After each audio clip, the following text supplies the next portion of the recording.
أشهد أن لا إله إلا الله وحده لا شريك له وأشهد أن محمدا عبده ورسوله أما بعد فأعوذ بالله من الشيطان الرجيم بسم الله الرحمن الرحيم الحمد لله رب العالمين الرحمن الرحيم مالك يوم الدين إياك نعبد وإياك نستعين اهدنا الصراط المستقيم صراط الذين أنعمت عليهم غير المغضوب عليهم ولا الضالين لقد كان لكم في رسول الله أسوة حسنة لمن كان يرجو الله واليوم الآخر وذكر الله كثيرا। ନିଶ୍ଚିତ ରୂପେ ତୁମମାନଙ୍କ ମଧ୍ୟରୁ ପ୍ରତ୍ୟେକ ସେହି ବ୍ୟକ୍ତି ଯେଉଁମାନେ ଆଲ୍ଲାହ ଓ ପ୍ରଳୟ ଦିବସ ଉପରେ ବିଶ୍ୱାସ ରଖନ୍ତି ଓ ଆଲ୍ଲାହ ତାଆଲାଙ୍କୁ ଅତ୍ୟଧିକ ସ୍ମରଣ କରିଥାନ୍ତି ସେମାନଙ୍କ ସକାଶେ ଆଲ୍ଲାହଙ୍କ ରସୂଲଙ୍କ ପବିତ୍ର ଚରିତ୍ର ଅନୁକରଣୀୟ। ମହାମହିମ ହଜରତ ଆୟଶା ରାଦିୟଲ୍ଲାହୁ ତାଆଲାଙ୍କୁ କେହି ଜଣେ ପଚାରିଲେ, ନବୀଶ୍ରେଷ୍ଠ ହଜରତ ମୁହମ୍ମଦ ମୁସ୍ତଫା ସଲ୍ଲଲ୍ଲାହୁ ଆଲୈହି ୱସଲ୍ଲମଙ୍କର ଆଚାର ବ୍ୟବହାର କିପରି ଥିଲା, ସେଥି ସଂକ୍ରାନ୍ତରେ ଆମକୁ କିଛି କୁହନ୍ତୁ। ସେ ଉତ୍ତର ଦେଲେ, କ'ଣ ତୁମେ କୁରାନ ପାଠ କରୁନାହଁ? ସେଥିରେ ତ ଆଲ୍ଲାହ ସ୍ୱୟଂ ନିଜ ପ୍ରିୟ ରସୂଲଙ୍କର ସାକ୍ଷ୍ୟ ଦେଇଛନ୍ତି, ଯେପରିକି କହିଛନ୍ତି ୱଇନ୍ନକା ଲାଆଲା ଖୁଲୁକିନ୍ ନଜୀମ୍, ଅର୍ଥାତ୍ ନିଃସନ୍ଦେହରେ ତୁମେ ଉତ୍ତମ ବ୍ୟବହାର ପ୍ରଦର୍ଶନ କରିବାରେ ସର୍ବୋଚ୍ଚ ସ୍ତରରେ ଅଧିଷ୍ଠିତ। ସୁତରାଂ ଅନ୍ୟମାନଙ୍କ ସକାଶେ ଆଦର୍ଶ ତ ସେହି ବ୍ୟକ୍ତି ହୋଇଥାଏ ଯିଏକି କୌଣସି କ୍ଷେତ୍ରର ସର୍ବୋଚ୍ଚ ସ୍ତରରେ ଅଧିଷ୍ଠିତ ହୋଇଥାଏ। ଯେପର୍ଯ୍ୟନ୍ତ ହଜରତ ମୁହମ୍ମଦ ମୁସ୍ତଫା ସଲ୍ଲଲ୍ଲାହୁ ଆଲୈହି ୱସଲ୍ଲମଙ୍କର କଥା ତେବେ ଜାଣି ରଖିବା ଉଚିତ, ତାହା ଆଲ୍ଲାହଙ୍କ ଅଧିକାର ସମ୍ପନ୍ନ କରିବାର ପ୍ରସଙ୍ଗ ହେଉ ଅବା ଭକ୍ତଙ୍କ ଅଧିକାର ସମ୍ପନ୍ନ କରିବାର ପ୍ରସଙ୍ଗ, ପ୍ରତ୍ୟେକ କ୍ଷେତ୍ରରେ ମହାମହିମ ହଜରତ ମୁହମ୍ମଦ ମୁସ୍ତଫା ସଲ୍ଲଲ୍ଲାହୁ ଆଲୈହି ୱସଲ୍ଲମ ଏପରି ଉଚ୍ଚ ସ୍ତରରେ ଅଧିଷ୍ଠିତ ଥିଲେ ଯାହାର ପରାକ୍ରମୀ ଆଲ୍ଲାହ ସ୍ୱୟଂ ସାକ୍ଷ୍ୟ ଦେଲେ। ଏଥିସକାଶେ ଆଲ୍ଲାହ ତାଆଲା ଆମକୁ କହିଛନ୍ତି, ଏହି ରସୂଲଙ୍କ ପଦାଙ୍କ ଅନୁସରଣ କରିବା ତୁମମାନଙ୍କ ସକାଶେ ବିଧେୟ। ତେଣୁ କେବଳ ତାଙ୍କର ଉତ୍ତମ ଓ ପବିତ୍ର ହିତବାଣୀ ଶୁଣ ନାହିଁ ବରଂ ଓ ସେଥିରେ ଆନନ୍ଦିତ ହୋଇଯାଅ ନାହିଁ, ବରଂ ତାହାର ପାଳନ କର। କାରଣ କେବଳ ବିଶ୍ୱାସ ଆଣିନେବା ଯଥେଷ୍ଟ ନୁହେଁ ଯେପର୍ଯ୍ୟନ୍ତ କି ସେହି ଆଦେଶାନୁଯାୟୀ କାର୍ଯ୍ୟାନୁସରଣ କରାଯାଇ ନାହିଁ। ଏତଦ୍ୱାରା ତୁମେ ନିଶ୍ଚିତ ରୂପେ ସେହି ସ୍ତର ପ୍ରାପ୍ତ କରିପାରିବ ଯେଉଁଥିପାଇଁ ଆମ୍ଭେ ଏହି ରସୂଲଙ୍କୁ ପ୍ରେରଣ କରିଅଛୁ। ସୁତରାଂ ଏହା ସେହି ସ୍ତର ଯେପରିକି ପୁଣ୍ୟଶ୍ଳୋକ କହିଲେ, ତୁମେ ମୋ ସୁନ୍ନତ ଅର୍ଥାତ୍ ଅନୁସୃତ ପନ୍ଥାର ଅନୁସରଣ କର, କାରଣ ଐଶ୍ୱର୍ଯ୍ୟମୟ ଆଲ୍ଲାହ ମୋତେ ତୁମମାନଙ୍କ ସଂସ୍କାର କରିବା ନିମନ୍ତେ, ତୁମମାନଙ୍କ ସୁଧାର କରିବା ନିମନ୍ତେ ପ୍ରେରଣ କରିଛନ୍ତି। ହୁଜୁର ସଲ୍ଲଲ୍ଲାହୁ ଆଲୈହି ୱସଲ୍ଲମ କହିଲେ, ଉତ୍ତମ ଆଚରଣ ଓ ନମୁନା ପ୍ରଦର୍ଶନ କରିବା ସକାଶେ ପ୍ରଭୁ ମୋତେ ଅବତୀର୍ଣ୍ଣ କରିଛନ୍ତି। ଅତଃ ଏହା ସେହି ବ୍ୟକ୍ତି କରିପାରିବ ଯେ ସମସ୍ତ ଗୁଣାବଳୀ ଓ ସର୍ବଗୁଣ ସମ୍ପନ୍ନ ହୋଇଥିବ ଓ ସକଳ ସଦ୍ଗୁଣ ତାଠାରେ ବିଦ୍ୟମାନ ରହିଥିବ।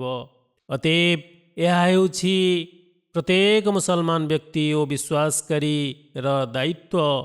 ସଂସାରରେ ଏପରି ଲୋକେ ମଧ୍ୟ ଥାଆନ୍ତି ଯେଉଁମାନେ କିଛି ଭଲ କଥା କହିଦିଅନ୍ତି କିମ୍ବା ଏପରି କୌଣସି ବ୍ୟକ୍ତି ଏପରି କୌଣସି କାର୍ଯ୍ୟ କରିନେଇଥାନ୍ତି ଯେ ସେମାନେ ସେହି କାର୍ଯ୍ୟ ଯୋଗୁଁ ପ୍ରସିଦ୍ଧି ଅର୍ଜନ କରିନିଅନ୍ତି ଓ ସେମାନଙ୍କର ନାମ ବିଖ୍ୟାତ ହୋଇଯାଇଥାଏ।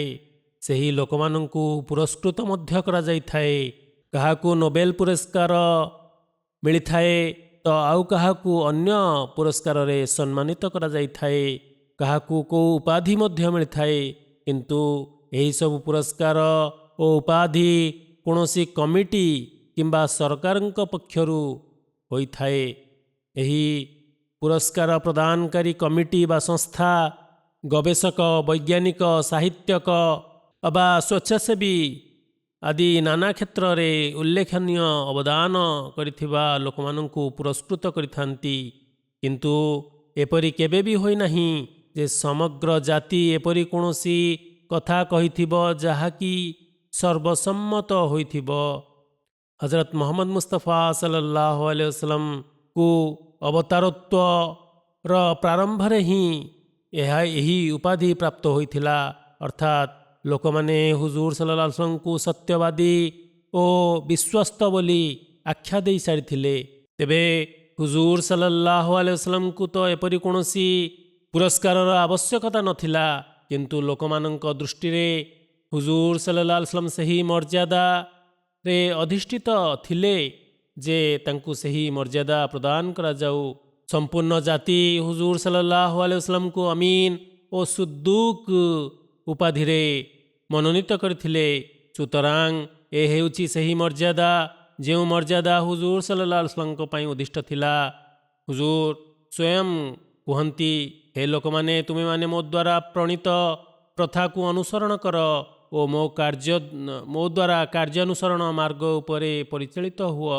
ହୁଜୁର ସଲ୍ଲଲ୍ଲାହୁ ଆଲୈହି ವಸଲ୍ଲମ ନିଜର ସାହାବାମାନଙ୍କୁ କହିଲେ, ହେ ସାହାବାମାନେ, ଆଲ୍ଲାହ ତାଆଲା ମୋତେ ତୁମମାନଙ୍କ ସଂସ୍କାର କରିବା ନିମନ୍ତେ ପ୍ରେରଣ କରିଛନ୍ତି। ତେଣୁ ଉତ୍ତମ ଚରିତ୍ରର ପ୍ରଦର୍ଶନ କରିବା ମୋ ପାଇଁ ବିଧେୟ।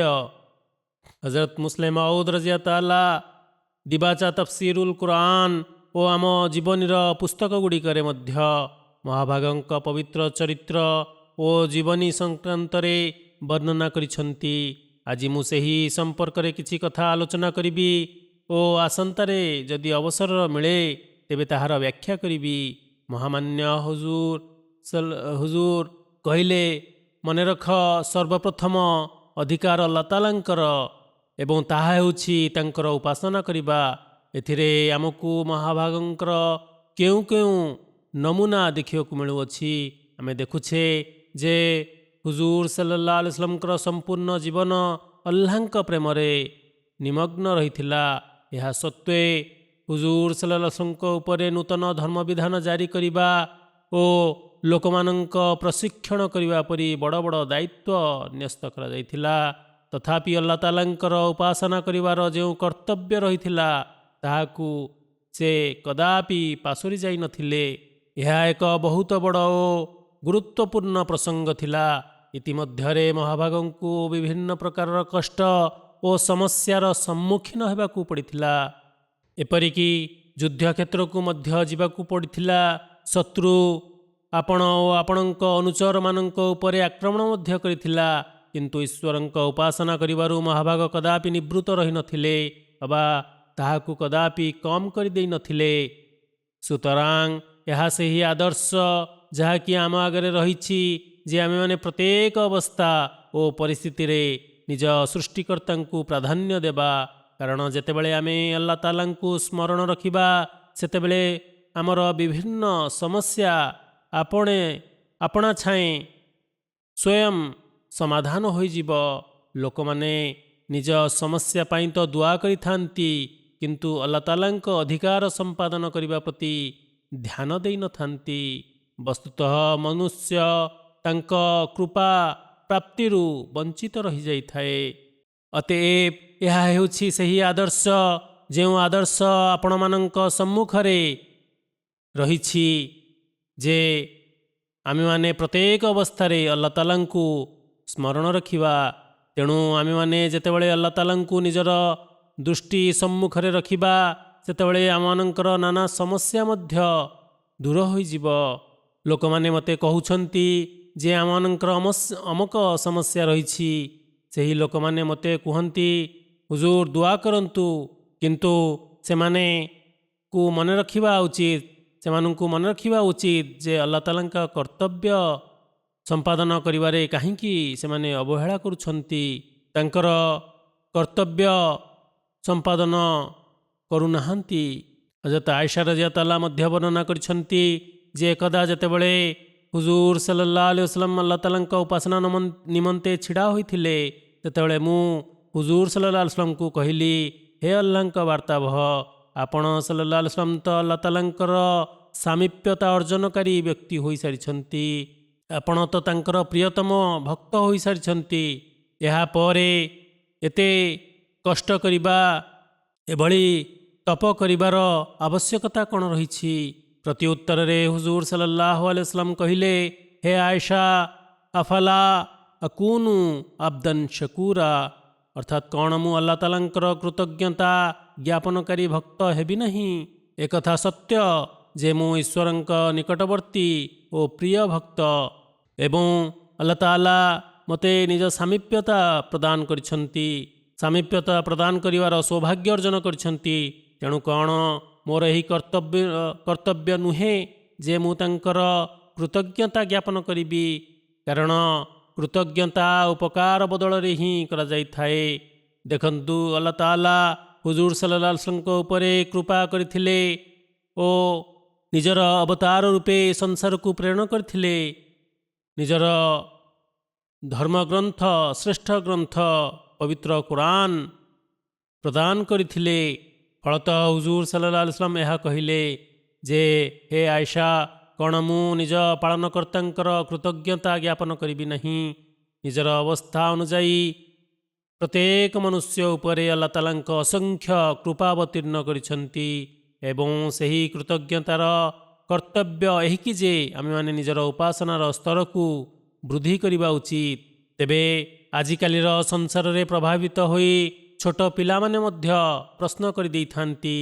ସେମାନଙ୍କୁ ମୋର ଏହି ଉତ୍ତର ଥାଏ ଯେ ଆଲ୍ଲାହ ତାଆଲାଙ୍କୁ ତୁମମାନଙ୍କର ଉପାସନାର ଆବଶ୍ୟକତା ନୁହେଁ, କିନ୍ତୁ ଆଲ୍ଲାହ ତାଆଲା ସଂସାରରେ ତୁମମାନଙ୍କ ଉପରେ ଯେଉଁ ଉପକାର କରିଛନ୍ତି, ତୁମକୁ ଜନ୍ମ ଦେଇଛନ୍ତି ଓ ଯଥାସାଧ୍ୟ ତୁମର ଆବଶ୍ୟକତା ପୂରଣ କରିଛନ୍ତି, ତେବେ ତାଙ୍କର ଏହି ଉପକାରର ପ୍ରତିବଦଳରେ କୃତଜ୍ଞତା ଜ୍ଞାପନ କରିବା ତୁମ ପାଇଁ ଅନିବାର୍ଯ୍ୟ। ଦେଖ, ପୁଣ୍ୟଶ୍ଳୋକଙ୍କର ଉପାସନା କରିବାର ସ୍ତର କିପରି ଥିଲା। ଅର୍ଦ୍ଧରାତିରେ ହୁଜୁର ସଲ୍ଲଲ୍ଲାହୁ ଆଲାଇହି ୱସଲ୍ଲମ ନିଦରୁ ଉଠି ଆଲ୍ଲାହ ତାଆଲାଙ୍କର ଉପାସନା କରିବା ପାଇଁ ଛିଡ଼ା ହୋଇଯାଉଥିଲେ, ଯାହାର ସ୍ୱୟଂ ଆଲ୍ଲାହ ତାଆଲା ହିଁ ସାକ୍ଷ୍ୟ ଦେଇଛନ୍ତି। ଏହିପରି ମହାଭାଗଙ୍କର ଜୀବନୀରେ ଏହି ଘଟଣା ମଧ୍ୟ ଦେଖିବାକୁ ମିଳିଥାଏ ଯେ ଆଲ୍ଲାହ ତାଆଲାଙ୍କ ବାଣୀ ଶୁଣିବା ମାତ୍ରେ ମହାଭାଗଙ୍କ ପବିତ୍ର ଚକ୍ଷୁରୁ ଅଶ୍ରୁଧାର ଅଣଆୟତ ହୋଇ ବହି ପଡ଼ୁଥିଲା। ବିଶେଷ କରି ସେହି ଆୟତ ଶୁଣିବା ମାତ୍ରେ ଯେଉଁଥିରେ ମହାଭାଗଙ୍କ ଦାୟିତ୍ୱ ପ୍ରତି ଧ୍ୟାନ ଆକର୍ଷିତ କରାଯାଇଛି। ଏକଦା ହୁଜୁର ସଲ୍ଲଲ୍ଲାହୁ ଆଲାଇହି ୱସଲ୍ଲମଙ୍କ ଆଦେଶ କ୍ରମେ ହଜରତ ଅବଦୁଲ୍ଲାହ ବିନ୍ ମସଉଦ୍ ରାଦିୟଲ୍ଲାହୁ ସୁରେ ନିସା ଆବୃତ୍ତି କରି ମହାଭାଗଙ୍କୁ ଶୁଣାଇଲେ। ଯେତେବେଳେ ସେ ଏହି ଆୟତରେ ପହଞ୍ଚିଲେ, ଅର୍ଥାତ୍ ସେତେବେଳେ ତୁମର ଅବସ୍ଥା କ'ଣ ହେବ ଯେତେବେଳେ ଆମେ ପ୍ରତ୍ୟେକ ସମ୍ପ୍ରଦାୟ ମଧ୍ୟରୁ ତାଙ୍କର ନବୀଙ୍କୁ ତାଙ୍କ ଅନୁଗାମୀମାନଙ୍କ ସମ୍ମୁଖରେ ଛିଡ଼ା କରି ହିସାବ ନେବୁ ଏବଂ ତୁମକୁ ମଧ୍ୟ ତୁମ ସମ୍ପ୍ରଦାୟ ସମ୍ମୁଖରେ ଛିଡ଼ା କରି ହିସାବ ନେବୁ। ଏଥିରେ ହୁଜୁର ସଲ୍ଲଲ୍ଲାହୁ ଆଲାଇହି ୱସଲ୍ଲମ କହିଲେ, ବାସ୍ ବାସ୍, ସେତିକି ଥାଉ। ସେହି ସାହାବା କୁହନ୍ତି, ସେତେବେଳେ ମୁଁ ମହାଭାଗଙ୍କ ଆଡ଼କୁ ଚାହିଁଲି, କ'ଣ ଦେଖିଲି ଯେ ହୁଜୁର ସଲ୍ଲଲ୍ଲାହୁ ଆଲାଇହି ୱସଲ୍ଲମଙ୍କ ପବିତ୍ର ନେତ୍ରରୁ ଅଶ୍ରୁଧାର ଝରି ପଡ଼ୁଛି।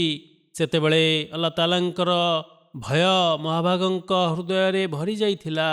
ନିଶ୍ଚିତ ରୂପେ ସେତେବେଳେ ମହାଭାଗଙ୍କୁ ନିଜ ଅନୁଗାମୀମାନଙ୍କର ଚିନ୍ତା ଘାରୁଥିବ ଯେ ସେମାନେ ଏପରି କୌଣସି ମନ୍ଦ ଆଚରଣ କରି ନ ବସନ୍ତୁ ଯାହାକି ଆଲ୍ଲାହ ତାଆଲାଙ୍କୁ ଅସନ୍ତୋଷ କରିବାର କାରଣ ସାଜିବ ଓ ମୋତେ ସେମାନଙ୍କ ବିରୁଦ୍ଧରେ ସାକ୍ଷ୍ୟ ଦେବାକୁ ପଡ଼ିବ। ତାପରେ ହଜରତ ମୁହମ୍ମଦ ମୁସ୍ତଫା ସଲ୍ଲଲ୍ଲାହୁ ଆଲାଇହି ୱସଲ୍ଲମଙ୍କର ନମାଜ ପାଠ କରିବାରେ ନିୟମାନୁବର୍ତ୍ତିତା ବିଷୟ ଦେଖିନିଅ। ଏଥିପ୍ରତି ମହାଭାଗ ଏପରି ଯତ୍ନବାନ ଥିଲେ ଯେ ଭୀଷଣ ବ୍ୟାଧିଗ୍ରସ୍ତ ଅବସ୍ଥାରେ ମଧ୍ୟ, ଏପରିକି ନିଜ ଜୀବନର ଶେଷ ମୁହୂର୍ତ୍ତରେ ଯେତେବେଳେ ଶୟନ କରିବା ଅବସ୍ଥାରେ ନମାଜ ପାଠ କରିବାର ଅନୁମତି ରହିଛି, ଇତିହାସ ପୃଷ୍ଠାରେ ଉଲ୍ଲେଖ ରହିଛି, ମହାଭାଗ ସାହାବାମାନଙ୍କ ସାହାରା ନେଇ ମସଜିଦ୍ ଚାଲି ଆସୁଥିଲେ। ହଁ, ମହାଭାଗ ନିଜ ଉପରେ ଅତ୍ୟାଚାରପୂର୍ଣ୍ଣ ଉପାସନାକୁ ପସନ୍ଦ କରୁନଥିଲେ, ଯଦିଚ ଅଲ୍ଲାହଙ୍କ ଉପାସନା କରିବା ପ୍ରତି ଅତ୍ୟଧିକ ଧ୍ୟାନ ଆକର୍ଷଣ କରୁଥିଲେ, କିନ୍ତୁ ନିଜ ଉପରେ ଅତ୍ୟାଚାର କରି ନୁହେଁ। ହୁଜୁର ସല്ലଲ୍ଲାହୁ ଆଲାଇହି ୱସଲ୍ଲମ କହିଲେ, ପ୍ରତ୍ୟେକ ବ୍ୟକ୍ତିକୁ ଆବଶ୍ୟକ ଯେ ସେ ପର୍ଯ୍ୟନ୍ତ ଈଶ୍ୱରଙ୍କ ଉପାସନାରେ ନିମଜ୍ଜିତ ରହୁ, ଯେପର୍ଯ୍ୟନ୍ତ ତାହା ହୃଦୟ ପ୍ରଫୁଲ୍ଲିତ ଓ ଉତ୍କଣ୍ଠା ଭାବ ବଳବତ୍ତର ରହିଥିବ। ଯେତେବେଳେ ସେ ଥକି ପଡ଼ିବ, ସେତେବେଳେ ନିଜ ଉପରେ ଅତ୍ୟାଚାରପୂର୍ଣ୍ଣ ଉପାସନା କରିବାର କୌଣସି ଉପକାର ମିଳିବ ନାହିଁ। ତେଣୁକରି ସେତେବେଳେ ଉପାସନାରୁ ଓହରି ଆସିବା ଉଚିତ। ଆରବ୍ୟମାନଙ୍କ ମଧ୍ୟରେ ଏହି ପ୍ରଥା ପ୍ରଚଳିତ ଥିଲା ଯେ ଧ୍ୟାନ ଆକର୍ଷଣ କରିବା ନିମନ୍ତେ ଲୋକେ କରତାଳି ଦେଇଥାନ୍ତି। ଏହି ପରମ୍ପରା ସାମ୍ପ୍ରତିକ କାଳରେ ପ୍ରଚଳିତ ଥିଲା, କିନ୍ତୁ ହୁଜୁର ସଲ୍ଲଲ୍ଲାହୁ ଆଲାଇହି ୱସଲ୍ଲମ ଏହି ପରମ୍ପରାକୁ ସମାପ୍ତ କରି କହିଲେ, ଏକଦା ହୁଜୁର ସଲ୍ଲଲ୍ଲାହୁ ଆଲାଇହି ୱସଲ୍ଲମ କୌଣସି କାମରେ ବ୍ୟସ୍ତ ଥିଲେ। ନମାଜ ସମୟ ହୋଇଗଲା। ହୁଜୁର ସଲ୍ଲଲ୍ଲାହୁ ଆଲାଇହି ୱସଲ୍ଲମ କହିଲେ, ହେ ସାହାବାମାନେ, ଅବୁ ବକର ରଜିୟଲ୍ଲାହୁଙ୍କୁ କୁହନ୍ତୁ ଯେ ସେ ତୁମକୁ ନମାଜ ପାଠ କରାଇଦେବେ। ଏତିକି ସମୟ ମଧ୍ୟରେ ହୁଜୁର ସଲ୍ଲଲ୍ଲାହୁ ଆଲାଇହି ୱସଲ୍ଲମ ସେଠାରୁ କାମ ସାରି ମସଜିଦ୍ ଫେରିଆସିଲେ। ଯେତେବେଳେ ହୁଜୁର ସଲ୍ଲଲ୍ଲାହୁ ଆଲାଇହି ୱସଲ୍ଲମ ମସଜିଦରେ ପହଞ୍ଚିଲେ, ସେତେବେଳେ ହଜରତ ଅବୁ ବକର ରଜିୟଲ୍ଲାହୁ ନମାଜ ପାଠ କରାଉଥିଲେ। ଲୋକମାନଙ୍କୁ ଯେତେବେଳେ ଏକଥା ଜ୍ଞାତ ହେଲା ଯେ ହୁଜୁର ମସଜିଦ୍ ଚାଲି ଆସିଛନ୍ତି, ସେତେବେଳେ ନମାଜ ପାଠକାରୀ ଲୋକମାନେ ବ୍ୟସ୍ତ ବିବ୍ରତ ହୋଇ କରତାଳି ଦେବା ଆରମ୍ଭ କରିଦେଲେ। ତହିଁରୁ ଏହା ଦର୍ଶାଇବା ପ୍ରତୀୟମାନ ଥିଲା, ଏହା ଅଭିପ୍ରାୟ ଥିଲା ଯେ ହୁଜୁର ସଲ୍ଲଲ୍ଲାହୁ ଆଲାଇହି ୱସଲ୍ଲମ ଆସିଯାଇଛନ୍ତି। ଅନ୍ୟପଟରେ ହଜରତ ଅବୁ ବକର ରଜିୟଲ୍ଲାହୁଙ୍କ ଧ୍ୟାନ ଆକର୍ଷଣ କରିବା ମଧ୍ୟ ଉଦ୍ଦେଶ୍ୟ ଥିଲା, ଅର୍ଥାତ୍ ଏବେ ହଜରତ ଅବୁ ବକର ରଜିୟଲ୍ଲାହୁ ଇମାମତର ଦାୟିତ୍ୱ ଛାଡ଼ି ଦିଅନ୍ତୁ, କାରଣ ହୁଜୁର ସଲ୍ଲଲ୍ଲାହୁ ଆଲାଇହି ୱସଲ୍ଲମ ଆସିଯାଇଛନ୍ତି। ହଜରତ ଅବୁ ବକର ରଜିୟଲ୍ଲାହୁ ପଛକୁ ହଟିଗଲେ ଓ ହୁଜୁର ସଲ୍ଲଲ୍ଲାହୁ ଆଲାଇହି ୱସଲ୍ଲମଙ୍କ ନିମନ୍ତେ ଇମାମତର ସ୍ଥାନ ଛାଡ଼ିଦେଲେ। ନମାଜ ପରେ ହୁଜୁର ସଲ୍ଲଲ୍ଲାହୁ ଆଲାଇହି ୱସଲ୍ଲମ କହିଲେ, ହେ ଅବୁ ବକର, ମୁଁ ଯେତେବେଳେ ଆପଣଙ୍କୁ ନମାଜ ପାଠ କରିବା ପାଇଁ ଅନୁମତି ପ୍ରଦାନ କରିଦେଇଥିଲି, ସେତେବେଳେ ଆପଣ ହିଁ ନମାଜ ସମ୍ପନ୍ନ କରିଦେଇଥାନ୍ତେ। ପଛକୁ କାହିଁ ଘୁଞ୍ଚିଲେ? ଏଥିରେ ହଜରତ ଅବୁ ବକର ରଜିୟଲ୍ଲାହୁ କହିଲେ, ହେ ଆଲ୍ଲାହଙ୍କ ବାର୍ତ୍ତାବହ, ଆଲ୍ଲାହ ତାଆଲାଙ୍କ ବାର୍ତ୍ତାବହଙ୍କ ଉପସ୍ଥିତିରେ ଅବୁ କାହାଫାଙ୍କ ପୁତ୍ରର କ'ଣ ବା ସ୍ତର ରହିଛି ଯେ ସେ ନମାଜ ପାଠ କରାଇବ? ତେବେ ହୁଜୁର ସଲ୍ଲଲ୍ଲାହୁ ଆଲାଇହି ୱସଲ୍ଲମ ସାହାବାମାନଙ୍କୁ ଆଡ଼କୁ ସମ୍ବୋଧିତ ହୋଇ କହିଲେ ଯେ ତାଳି ମାରିବା ଉଚିତ ନୁହେଁ।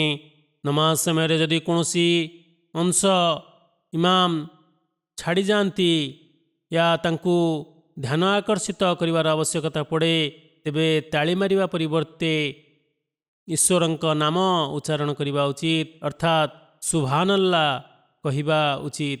ଅତଏବ ତୁମେମାନେ ଯେତେବେଳେ ଏପରି କହିବ, ସେତେବେଳେ ତୁମେମାନେ ସ୍ୱତଃ ଅନ୍ୟମାନଙ୍କ ଧ୍ୟାନ ଆକର୍ଷଣ କରିବାକୁ ସକ୍ଷମ ହୋଇପାରିବ। ଅତଏବ ଏହିପରି ଭାବରେ ହୁଜୁର ସଲ୍ଲଲ୍ଲାହୁ ଆଲାଇହି ୱସଲ୍ଲମ ଆଡ଼ମ୍ବରପୂର୍ଣ୍ଣ ଉପାସନାକୁ ପସନ୍ଦ କରୁନଥିଲେ। ହୁଜୁର ସଲ୍ଲଲ୍ଲାହୁ ଆଲାଇହି ୱସଲ୍ଲମ ସାହାବାମାନଙ୍କୁ ଉପାସନା ଆଡ଼କୁ ଧ୍ୟାନ ଆକର୍ଷିତ କରିବା ସତ୍ତ୍ୱେ ନିଜର ସାହାବାମାନଙ୍କୁ କହୁଥିଲେ ଯେ ତୁମେମାନେ ନମାଜରେ ଆଡ଼ମ୍ବରତା ପ୍ରଦର୍ଶନ କରିବ ନାହିଁ। ଏକଦା ହୁଜୁର ଜଣେ ସାହାବୀଙ୍କ ଘରକୁ ଗଲେ। ସେଠାରେ ଦେଖିଲେ ଯେ ଦୁଇଟି ସ୍ତମ୍ଭ ମଧ୍ୟରେ ଏକ ଦଉଡ଼ି ଓହଳିଛି। ହୁଜୁର ପଚାରିଲେ ଯେ ଏ ଦଉଡ଼ି କେଉଁଥିପାଇଁ ବନ୍ଧା ଯାଇଛି? ସେ ଉତ୍ତର ଦେଲେ ଯେ ହଜରତ ଜୈନବ ରଜିୟଲ୍ଲାହୁ ଦଉଡ଼ି ଲଟକାଇଛନ୍ତି, କାରଣ ସେ ଉପାସନା କରି ଯେତେବେଳେ କ୍ଳାନ୍ତ ହୋଇପଡ଼ନ୍ତି, ଥକିଯାଆନ୍ତି, ସେତେବେଳେ ସେ ଦଉଡ଼ିକୁ ଧରି ପକାନ୍ତି। ଏଥିରେ ହୁଜୁର ସଲ୍ଲଲ୍ଲାହୁ ଆଲାଇହି ୱସଲ୍ଲମ ତାଙ୍କୁ କହିଲେ, ତୁମେ ଏପରି କର ନାହିଁ, ଦଉଡ଼ିକୁ ଖୋଲିଦିଅ। ପ୍ରତ୍ୟେକ ବ୍ୟକ୍ତି ନିଜ ସାମର୍ଥ୍ୟ ଅନୁଯାୟୀ ପ୍ରଭୁଙ୍କ ଉପାସନା କରିବା ଉଚିତ। ଆଉ ଉପାସନା ତ ସେତେବେଳେ କରିବା ଉଚିତ ଯେତେବେଳେ ସୁସ୍ଥ ମନ ଓ ସତେଜତାର ସହିତ ପ୍ରଭୁଙ୍କ ସ୍ମରଣ କରାଯାଇଥାଏ, ଗୁଣଗାନ କରାଯାଇଥାଏ।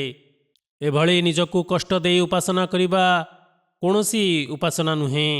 କିନ୍ତୁ ଆଜିକାଲିର ଲୋକମାନଙ୍କୁ ମୁଁ ଏହା କହିବାକୁ ଚାହୁଁଛି ଯେ ଉପରୋକ୍ତ କଥନର ଏହି ଅର୍ଥ ନୁହେଁ ଯେ କେବଳ ଲୋକମାନେ ଏହା କହିବା ଆରମ୍ଭ କରିଦିଅନ୍ତୁ ଯେ ନିଜକୁ କଷ୍ଟରେ ପକାଇବାର ଆବଶ୍ୟକତା ନାହିଁ, ତେଣୁ ସେଥିପାଇଁ ଶୀଘ୍ର ଶୀଘ୍ର ନମାଜ ପାଠ କର ଓ ଏକ କର୍ତ୍ତବ୍ୟ ସମ୍ପାଦନ କରିଦିଅ, ଯେଭଳି ମୁଣ୍ଡରୁ ଏକ ବୋଝ ହାଲୁକା କରିଦିଆଯାଏ।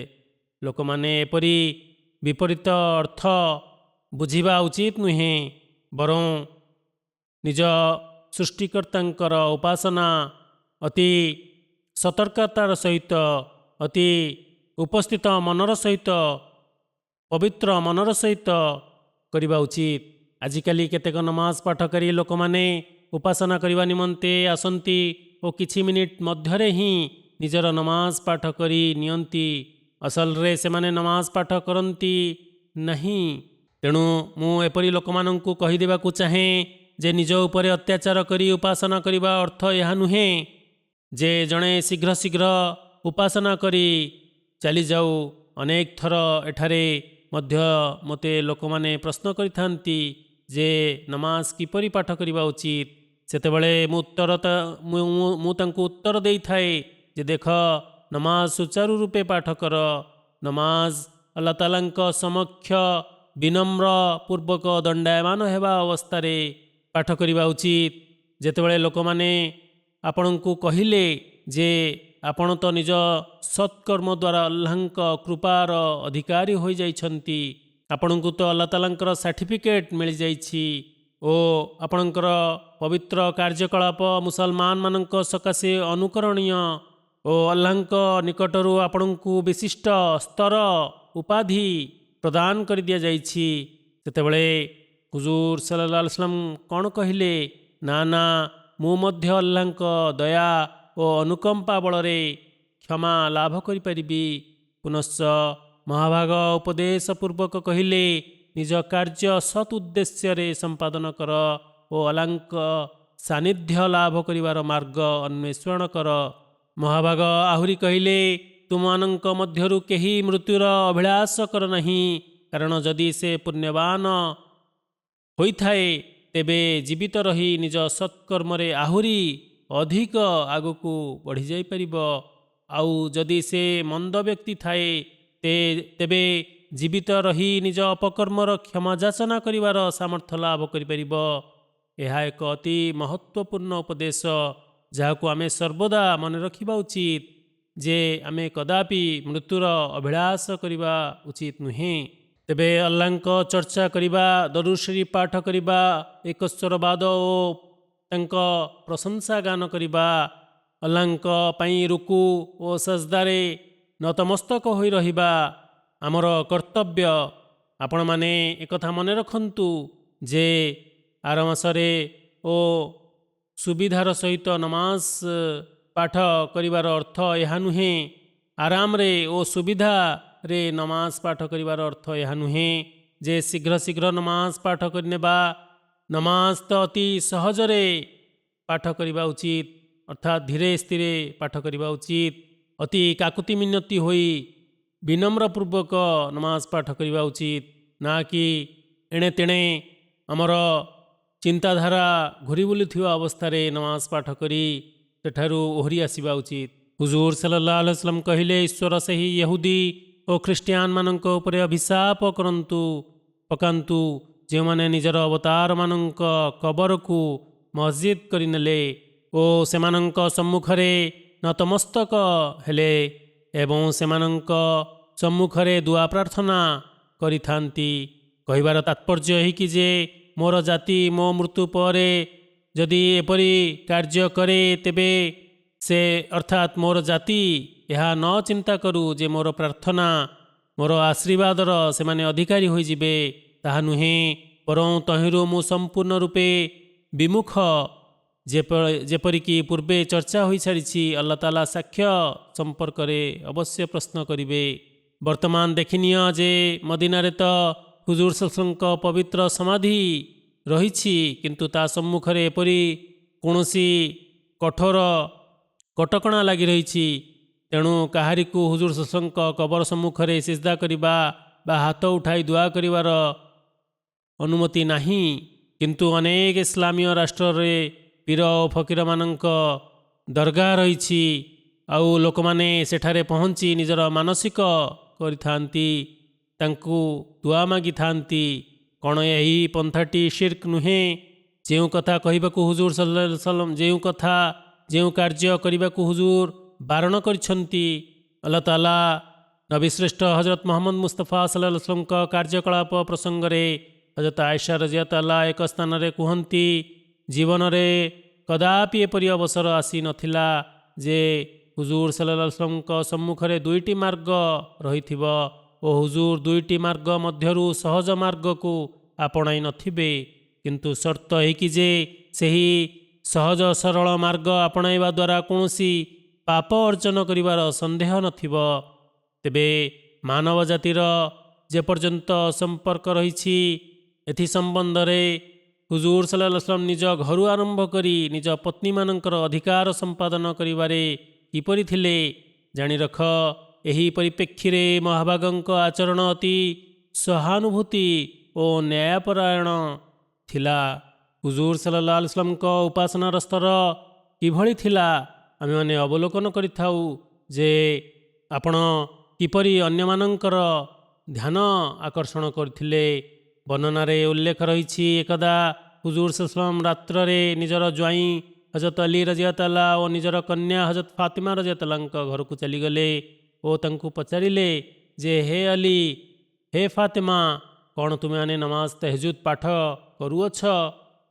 ହଜରତ ଅଲି ରଜିୟଲ୍ଲାହୁ ତାଆଲା କହିଲେ, ହେ ଆଲ୍ଲାହଙ୍କ ବାର୍ତ୍ତାବହ, ଆମେ ତହଜୁଦ ନମାଜ ପାଠ କରିବା ପାଇଁ ଚେଷ୍ଟା ତ କରିଥାଉ, କିନ୍ତୁ ଯେତେବେଳେ ଈଶ୍ୱରଙ୍କ ଇଚ୍ଛା ହୋଇଥାଏ ସେତେବେଳେ ଆଖି ଖୋଲିଥାଏ, ଅର୍ଥାତ୍ ଆମେମାନେ ଯେତେବେଳେ ଶୋଇପଡ଼ୁ ସେତେବେଳେ ଆମେ ତହଜୁଦ ନମାଜ ପାଠ କରିବାରୁ ବଞ୍ଚିତ ରହିଯାଇଥାଉ। ହୁଜୁର ସଲ୍ଲଲ୍ଲାହୁ ଆଲାଇହି वसल्लम କହିଲେ, ହେ ଅଲି, ହେ ଫାତିମା, ତୁମେ ଦୁହେଁ ନମାଜ ତହଜୁଦ ପାଠ କର। ଏହାପରେ ହୁଜୁର ସଲ୍ଲଲ୍ଲାହୁ ଆଲାଇହି वसल्लम ସେଠାରୁ ଉଠି ଚାଲି ଆସିଲେ। ବାଟରେ ହୁଜୁର ସଲ୍ଲଲ୍ଲାହୁ ଆଲାଇହି वसल्लम ବାରମ୍ବାର କହୁଥିଲେ, ୱକାନଲ୍ ଇନ୍ସାନୁ ଅକ୍ସରା ଶୈଇନ୍ ଜଦଲା, ଅର୍ଥାତ୍ ମନୁଷ୍ୟ ଅନେକ ସମୟରେ ନିଜର ଦୋଷ ସ୍ୱୀକାର କରିବାକୁ ଘାବରେଇଥାଏ ଓ ନାନା ପ୍ରକାରର ଆଳ ଓ ପ୍ରମାଣ ତଥା ଯୁକ୍ତି ବାଢ଼ିଥାଏ। ତେବେ ଏଭଳି କହିବାର ଉଦ୍ଦେଶ୍ୟ ଏହା ଥିଲା ଯେ ନିଜ ତ୍ରୁଟି ଆଲ୍ଲାହ ତାଆଲାଙ୍କ ଉପରେ ମନୁଷ୍ୟ ପକାଇ ଦେଇଥାଏ ଓ ନିଜ ଦୋଷ ତ୍ରୁଟିକୁ ଘୋଡ଼ାଇବା ପାଇଁ ଏଭଳି ଆଳ କରିଥାଏ ଯେ ଆଲ୍ଲାହ ତାଆଲା ଆମକୁ ଶୁଆଇ ଦେଲେ, ଆମ ନିଦ ଭାଙ୍ଗିଲା ନାହିଁ, ଆମେ ଉଠିପାରିଲୁ ନାହିଁ, ଶୋଇ ରହିଲୁ ଇତ୍ୟାଦି। ତେବେ ହୁଜୁର ସଲ୍ଲଲ୍ଲାହୁ ଆଲାଇହି वसल्लम ଏପରି ଆଳକୁ ପସନ୍ଦ କରୁନଥିଲେ। ଯେପରିକି ପ୍ରାରମ୍ଭରେ ବର୍ଣ୍ଣିତ ହୋଇଛି, ହଜରତ ଜୈନବ ରଜିୟଲ୍ଲାହୁ ତାଆଲାଙ୍କ ଘରେ ଦୌଡ଼ି ଓହଳାଇ ହୋଇଥିବାର ହୁଜୁର ସଲ୍ଲଲ୍ଲାହୁ ଆଲାଇହି वसल्लम ଯେତେବେଳେ ଦେଖିଲେ ସେତେବେଳେ ତାଙ୍କୁ ତାହା ଓହ୍ଲାଇ ଦେବାକୁ କହିଲେ ଓ ଏଭଳି ଉପାସନା କରିବାକୁ ବାରଣ କଲେ। ଆଲ୍ଲାହ ତାଆଲା ମନୁଷ୍ୟ ଉପରେ ଯେଉଁ ଶକ୍ତି ନିହିତ କରିଛନ୍ତି, ଯେତିକି ସାମର୍ଥ୍ୟ ପ୍ରଦାନ କରିଛନ୍ତି, ସେହି ସାମର୍ଥ୍ୟ ବିନିଯୋଗ କରି ତାଙ୍କର ଉପାସନା କରିବା ଉଚିତ, ନା କି ଏଥିରେ ଅତିଶୟତା ଅବଲମ୍ବନ କରିବା ଉଚିତ, ନା ଅତି ନ୍ୟୁନତା। ମନୁଷ୍ୟର ଚକ୍ଷୁ ଥାଉ ଥାଉ ଆଖିକୁ ବନ୍ଦ କରିଦେବା ଓ ଆଖିକୁ ବାହାର କରିଦେବା ଉପାସନା ନୁହେଁ, ବରଂ ଏହା ଉଦଣ୍ଡତା। ହଁ, ସେହି ଅଙ୍ଗ ପ୍ରତ୍ୟଙ୍ଗର ଅପବ୍ୟବହାର କରିବା ପାପ। ଆଜିକାଲି ଆପଣମାନେ ଦେଖିନିଅନ୍ତୁ ଯେ ସଂସାରର ଅନେକ କଥା ରହିଛି, ଯେ ମନୁଷ୍ୟ ଇଚ୍ଛା ଅଭିଳାଷା ଅନେକ ରହିଛି, ତା'ର ମନ ଚଳଚଞ୍ଚଳ, ତା ଧ୍ୟାନ ଅନ୍ୟତ୍ର ଆକର୍ଷିତ ହୋଇଯାଇଥାଏ, ବିବ୍ରତ ହୋଇଯାଇଥାଏ। ଯଦି ଆମେମାନେ ସେହି ସବୁ ପ୍ରବୃତ୍ତି ଆଡ଼କୁ ଆକର୍ଷିତ ହେଉ ଓ ଧ୍ୟାନ ଭଟକାଉ ଟିଭିରେ ଓ ଅନ୍ୟ ବାର୍ଯ୍ୟ ବ୍ୟର୍ଥ କାର୍ଯ୍ୟରେ ଲଗାଉ, ତେବେ ତାହା ପାପ। ହୁଜୁର ସଲ୍ଲଲ୍ଲାହୁ ଆଲାଇହି वसल्लम କହିଲେ, ପ୍ରକୃତ ପ୍ରସଙ୍ଗ ହେଉଛି ପାପରୁ ବର୍ତ୍ତିବା। ଏହା ହିଁ ତୁମମାନଙ୍କର ପୁଣ୍ୟର ଅଧିକାର କରାଇବ। ସେହିପରି ମନୁଷ୍ୟର କର୍ଣ୍ଣ ରହିଛି, ତାହା ଥାଉ ଥାଉ ମନୁଷ୍ୟ ତାକୁ ବନ୍ଦ କରିଦେବା, ତାହା ପୁଣ୍ୟ ନୁହେଁ। ଆଲ୍ଲାହ ତାଆଲା ଏକ ସାମର୍ଥ୍ୟ ପ୍ରଦାନ କରିଛନ୍ତି ଶୁଣିବାର, ତେଣୁ ତୁମେମାନେ ସେହି ସାମର୍ଥ୍ୟକୁ ବିନିଯୋଗ କର। ତାକୁ କାହିଁକି ବନ୍ଦ କରୁଛ? ଏହା ସଦାଚାରିତା ନୁହେଁ, ବରଂ ଏହା ଅଶିଷ୍ଟତା ଓ ଉଦଣ୍ଡତା। ଆଲ୍ଲାହ ତାଆଲା ତୁମମାନଙ୍କୁ ଏକ ବସ୍ତୁ ଅର୍ଥାତ୍ ଆଖି, କାନ ଇତ୍ୟାଦି ପ୍ରଦାନ କରିଛନ୍ତି। ତୁମେ ତାହାର ସଦୁପଯୋଗ କର, ବିନିଯୋଗ କର, ନା କି ତା'ର ଅପବ୍ୟବହାର ଯେପରିକି ଚୁଗୁଲି କରିବା, ଗିବତ କରିବା ଇତ୍ୟାଦି କରି ପାପର ଅଧିକାରୀ ହୁଅ ନାହିଁ। ଲୋକମାନଙ୍କ ଦୁର୍ବଳତାର ଓ ଭୁଲ କଥା ଶୁଣି ସେମାନେ ହସିଥାନ୍ତି। ଏହିସବୁ ପ୍ରସଙ୍ଗ ଭୁଲ କଥା ଓ ପାପ। ଏଥି ସଂକ୍ରାନ୍ତରେ ହୁଜୁର ସଲ୍ଲଲ୍ଲାହୁ ଆଲାଇହି ୱସଲ୍ଲମ କହିଲେ, ହେ ସାହାବାମାନେ, ତୁମେମାନେ ଏପରି ଆଚରଣ ପ୍ରଦର୍ଶନ କର ନାହିଁ। ଉତ୍ତମ ଚରିତ୍ରବର୍ତ୍ତାର ଅନ୍ୟ ନାମ ପ୍ରବୃତ୍ତିଗତ ଶକ୍ତି। ତେଣୁ ଏହି ପ୍ରବୃତ୍ତିଗତ ଶକ୍ତିକୁ ସଠିକ୍ ରୂପେ ବିନିଯୋଗ କରିବା ଉଚିତ। ତାହାକୁ ଦମନ କରିବା ମୂର୍ଖତା ଅଟେ ଓ ସେହି ଶକ୍ତିକୁ ଅବୈଧ କାର୍ଯ୍ୟରେ ବିନିଯୋଗ କରିବା, ଲଗାଇବା ବ୍ୟଭିଚାର ଓ ପାପ ଅଟେ। ଦେଖ, ହୁଜୁର ସଲ୍ଲଲ୍ଲାହୁ ଆଲାଇହି ୱସଲ୍ଲମଙ୍କ ଜୀବନୀ ଓ ଇସଲାମୀୟ ଶିକ୍ଷାର ସାରାଂଶ ଏହିକି ଯେ ଆଲ୍ଲାହ ତାଆଲା ଆମକୁ ଯେଉଁ ସବୁ ସାମର୍ଥ୍ୟ ପ୍ରଦାନ କରିଛନ୍ତି ସେଗୁଡ଼ିକ ବିନିଯୋଗ କରି ତାଙ୍କର ଉପାସନା କରିବା, ତାଙ୍କର ଭକ୍ତି କରିବା ଓ ତାହାକୁ ସର୍ବୋଚ୍ଚ ସ୍ତରରେ ପହଞ୍ଚାଇ ଦେବା। ହୁଜୁର ସଲ୍ଲଲ୍ଲାହୁ ଆଲାଇହି ୱସଲ୍ଲମଙ୍କର ନମୁନାରୁ, ହୁଜୁରଙ୍କ ଅନୁପମ ଆଦର୍ଶରୁ ଆମେ ଏହା ହିଁ ଶିକ୍ଷା ହାସଲ କରିଥାଉ। ସଂସାରରେ ଦେଖିନିଅନ୍ତୁ, ବେଳେବେଳେ ଧୋକା ଦେବା ନିମନ୍ତେ ଲୋକମାନେ ନିଜକୁ ବିପଦର ସମ୍ମୁଖୀନ କରାଇଥାନ୍ତି। ନିଜକୁ ବିପଦରେ ପକାଇବା ନିମନ୍ତେ ନିଜର ବଡ଼ ବଡ଼ ବିଶିଷ୍ଟ ଗୁଣାବଳୀର ପରିପ୍ରକାଶ କରିଥାନ୍ତି। ଆମେମାନେ ପ୍ରୟାସ କଲୁ, ଅମକ ଓ ସମକ କାର୍ଯ୍ୟ କଲୁ। ଫକୀରମାନେ ମଧ୍ୟ ଏହିପରି କଥା କହିଥାନ୍ତି। ଏପରି ଅନେକ କାହାଣୀମାନ ଗଢ଼ିଥାନ୍ତି। କିନ୍ତୁ ହୁଜୁର ସଲ୍ଲଲ୍ଲାହୁ ଆଲାଇହି ୱସଲ୍ଲମ ସହଜ ମାର୍ଗ ଖୋଜୁଥିଲେ। କାରଣ ଯେଉଁ ଲୋକମାନେ ଏପରି ଲୋକଦେଖାଣିଆ କାର୍ଯ୍ୟ କରିଥାନ୍ତି ସେମାନେ କେବଳ ନିଜର ଆତ୍ମବଡ଼ିମା ପ୍ରକାଶ କରିଥାନ୍ତି। ସେମାନେ ଈଶ୍ୱରଙ୍କ ପ୍ରସନ୍ନତା ସକାଶେ କାର୍ଯ୍ୟ କରିନଥାନ୍ତି। କାରଣ ଈଶ୍ୱରଙ୍କୁ ମଧ୍ୟ ସେହି କଷ୍ଟରୁ କୌଣସି ଲାଭ ମିଳିନଥାଏ, ନା ହିଁ ସେମାନଙ୍କୁ ଏହାର କୌଣସି ପୁଣ୍ୟ ମିଳିଥାଏ। ଏହା ଲୋକମାନଙ୍କୁ ଧୋକା ଦେବା ନିମନ୍ତେ ଉଦ୍ଦିଷ୍ଟ। ଯେତେବେଳେ ମନୁଷ୍ୟ ଧୋକା ଦେବା ନିମନ୍ତେ କୌଣସି କାର୍ଯ୍ୟ କରେ ସେତେବେଳେ ସେହି କାର୍ଯ୍ୟ ତା ପାଇଁ ଶାସ୍ତି, ବରଦାନ ପରିବର୍ତ୍ତେ ଶାସ୍ତି ପାଲଟି ଯାଇଥାଏ। ଅନେକ ସମୟରେ ଲୋକମାନେ ନିଜର ଦୋଷ ଦୁର୍ବଳତାକୁ ଲୁଚାଇ ବଡ଼ ବଡ଼ ଦାବି କରିଥାନ୍ତି, ବଡ଼ ବଡ଼ କଥା କହିଥାନ୍ତି। ସେହି କାରଣରୁ ଆମେ କଷ୍ଟର ସମ୍ମୁଖୀନ ହେଉଛୁ। କିନ୍ତୁ ଆଲ୍ଲାହ ତାଆଲା କୁହନ୍ତି ଯେ ନା, ଏହି ପୁଣ୍ୟାବଳୀ ତୁମମାନଙ୍କୁ ଆଲ୍ଲାହ ତାଆଲାଙ୍କ ସାନ୍ନିଧ୍ୟ ପ୍ରଦାନ କରିବା ପାଇଁ କରାଇପାରିବ ନାହିଁ, ବରଂ ଆଲ୍ଲାହ ତାଆଲାଙ୍କୁ ରୁଷ୍ଟ କରିବାର କାରଣ ସାଜିବ। କାରଣ ତୁମେମାନେ ତୁମମାନଙ୍କ ଉଦ୍ଦେଶ୍ୟ ପବିତ୍ର ନୁହେଁ, ସ୍ୱଚ୍ଛ ନୁହେଁ। ତୁମେମାନେ ନିଜକୁ ରକ୍ଷା କରିବାକୁ ଯାଇ ଏପରି କାର୍ଯ୍ୟ ସମ୍ପାଦନ କରିଥାଅ ଓ ଭାବିଥାଅ ଯେ ଯଦି ଆମେମାନେ ଏପରି କାର୍ଯ୍ୟ କରୁ ତେବେ ଲୋକମାନେ ଆମ ଉପରେ ଖୁସି ହେବେ, ଆମକୁ ସମ୍ମାନିତ କରିବେ। ଦେଖ, ହୁଜୁର ସଲ୍ଲଲ୍ଲାହୁ ଆଲାଇହି ୱସଲ୍ଲମ ମାନବ ଜାତି ସହିତ କିଭଳି ଆଚରଣ ପ୍ରଦର୍ଶନ କରୁଥିଲେ। ହୁଜୁର ସଲ୍ଲଲ୍ଲାହୁ ଆଲାଇହି ୱସଲ୍ଲମ ନିଜର ପତ୍ନୀମାନଙ୍କ ପ୍ରତି କିପରି ବ୍ୟବହାର ପ୍ରଦର୍ଶନ କରୁଥିଲେ। ପ୍ରତ୍ୟେକ କ୍ଷେତ୍ରରେ ହୁଜୁର ନ୍ୟାୟପୂର୍ଣ୍ଣ ଆଚରଣ ପ୍ରଦର୍ଶନ କରୁଥିଲେ। ଆଜିକାଲି ଯଦି ଲୋକମାନେ ଏହି କଥାକୁ ବୁଝି ନିଅନ୍ତେ ତେବେ ଘରର ଅନେକ କଳହ ଓ ଉପଦ୍ରବ ଦୂର ହୋଇଯିବ, ସମାଧାନ ହୋଇଯିବ। ବେଳେବେଳେ ହୁଜୁର ସଲ୍ଲଲ୍ଲାହୁ ଆଲାଇହି ୱସଲ୍ଲମଙ୍କ ପତ୍ନୀମାନେ ହୁଜୁରଙ୍କ ପ୍ରତି କଠୋରତା ପ୍ରଦର୍ଶନ କରୁଥିଲେ, ଅସନ୍ତୋଷ ଓ ରୁଷ୍ଟମୂଳକ କଥାବାର୍ତ୍ତା କରୁଥିଲେ। କିନ୍ତୁ ତାହାର ପ୍ରତିକ୍ରିୟାରେ ହୁଜୁର ନୀରବତା ପ୍ରଦର୍ଶନ କରୁଥିଲେ ଓ ତାହାକୁ ଅଣଦେଖା କରୁଥିଲେ। ଦିନେ ହୁଜୁର ସଲ୍ଲଲ୍ଲାହୁ ଆଲାଇହି ୱସଲ୍ଲମ ହଜରତ ଆୟଶା ରାଦିୟଲ୍ଲାହୁ କହିଲେ, ହେ ଆୟଶା, ତୁମେ ଯେତେବେଳେ ମୋ ଠାରୁ ରୁଷିଯାଅ ସେତେବେଳେ ମୁଁ ଜାଣି ନେଇଥାଏ ଯେ ତୁମେ ମୋ ଉପରେ ରାଗିଛ। ହଜରତ ଆୟଶା ରାଦିୟଲ୍ଲାହୁ କୁହନ୍ତି, ହେ ଆଲ୍ଲାହଙ୍କ ବାର୍ତ୍ତାବହ, ଆପଣ କିପରି ଜାଣି ନିଅନ୍ତି ଯେ ମୁଁ ଆପଣଙ୍କ ଉପରେ ରାଗିଛି ବୋଲି? ହୁଜୁର ସଲ୍ଲଲ୍ଲାହୁ ଆଲାଇହି ୱସଲ୍ଲମ କହିଲେ, ହେ ଆୟଶା, ତୁମେ ଯେତେବେଳେ ମୋ ଉପରେ ପ୍ରସନ୍ନ ହୋଇଥାଅ ଓ କୌଣସି ରାଣ ଖାଇବାର ପ୍ରସଙ୍ଗ ଆସିଥାଏ ସେତେବେଳେ ତୁମେ ସର୍ବଦା ଏହା ହିଁ କହିଥାଅ ଯେ ମହମ୍ମଦ ସଲ୍ଲଲ୍ଲାହୁ ଆଲାଇହି ୱସଲ୍ଲମଙ୍କ ଈଶ୍ୱରଙ୍କ ରାଣ। ସେହିପରି ତୁମେ ଯେତେବେଳେ ମୋ ଉପରେ ରାଗିଥାଅ, ରୁଷିଥାଅ ସେତେବେଳେ ତୁମେ ଏହା କୁହ ଯେ ଇବ୍ରାହିମଙ୍କ ଈଶ୍ୱରଙ୍କ ରାଣ। ଏକଥା ଶୁଣିବା ପରେ ହଜରତ ଆୟଶା ରାଦିୟଲ୍ଲାହୁ ହସି ସ୍ମିତହାସ୍ୟ ପ୍ରକାଶ କରି ହୁଜୁର ସଲ୍ଲଲ୍ଲାହୁ ଏହି କଥାର ପୁଷ୍ଟି କରିଥିଲେ ଯେ ଏକଥା ଠିକ୍। ପୁନଶ୍ଚ ହଜରତ ଖତିଜା ରଜିୟତାଲାଙ୍କ ଘଟଣାବଳୀ ରହିଛି। ହଜରତ ଖତିଜା ରଜିୟତାଲା ହୁଜୁର ସଲ୍ଲଲ୍ଲାହୁଙ୍କ ପ୍ରଥମ ପତ୍ନୀ ଥିଲେ। ସେ ହୁଜୁର ସଲ୍ଲଲ୍ଲାହୁଙ୍କ ସକାଶେ ବହୁତ ବଡ଼ ବଡ଼ ବଳିଦାନ କରିଥିଲେ।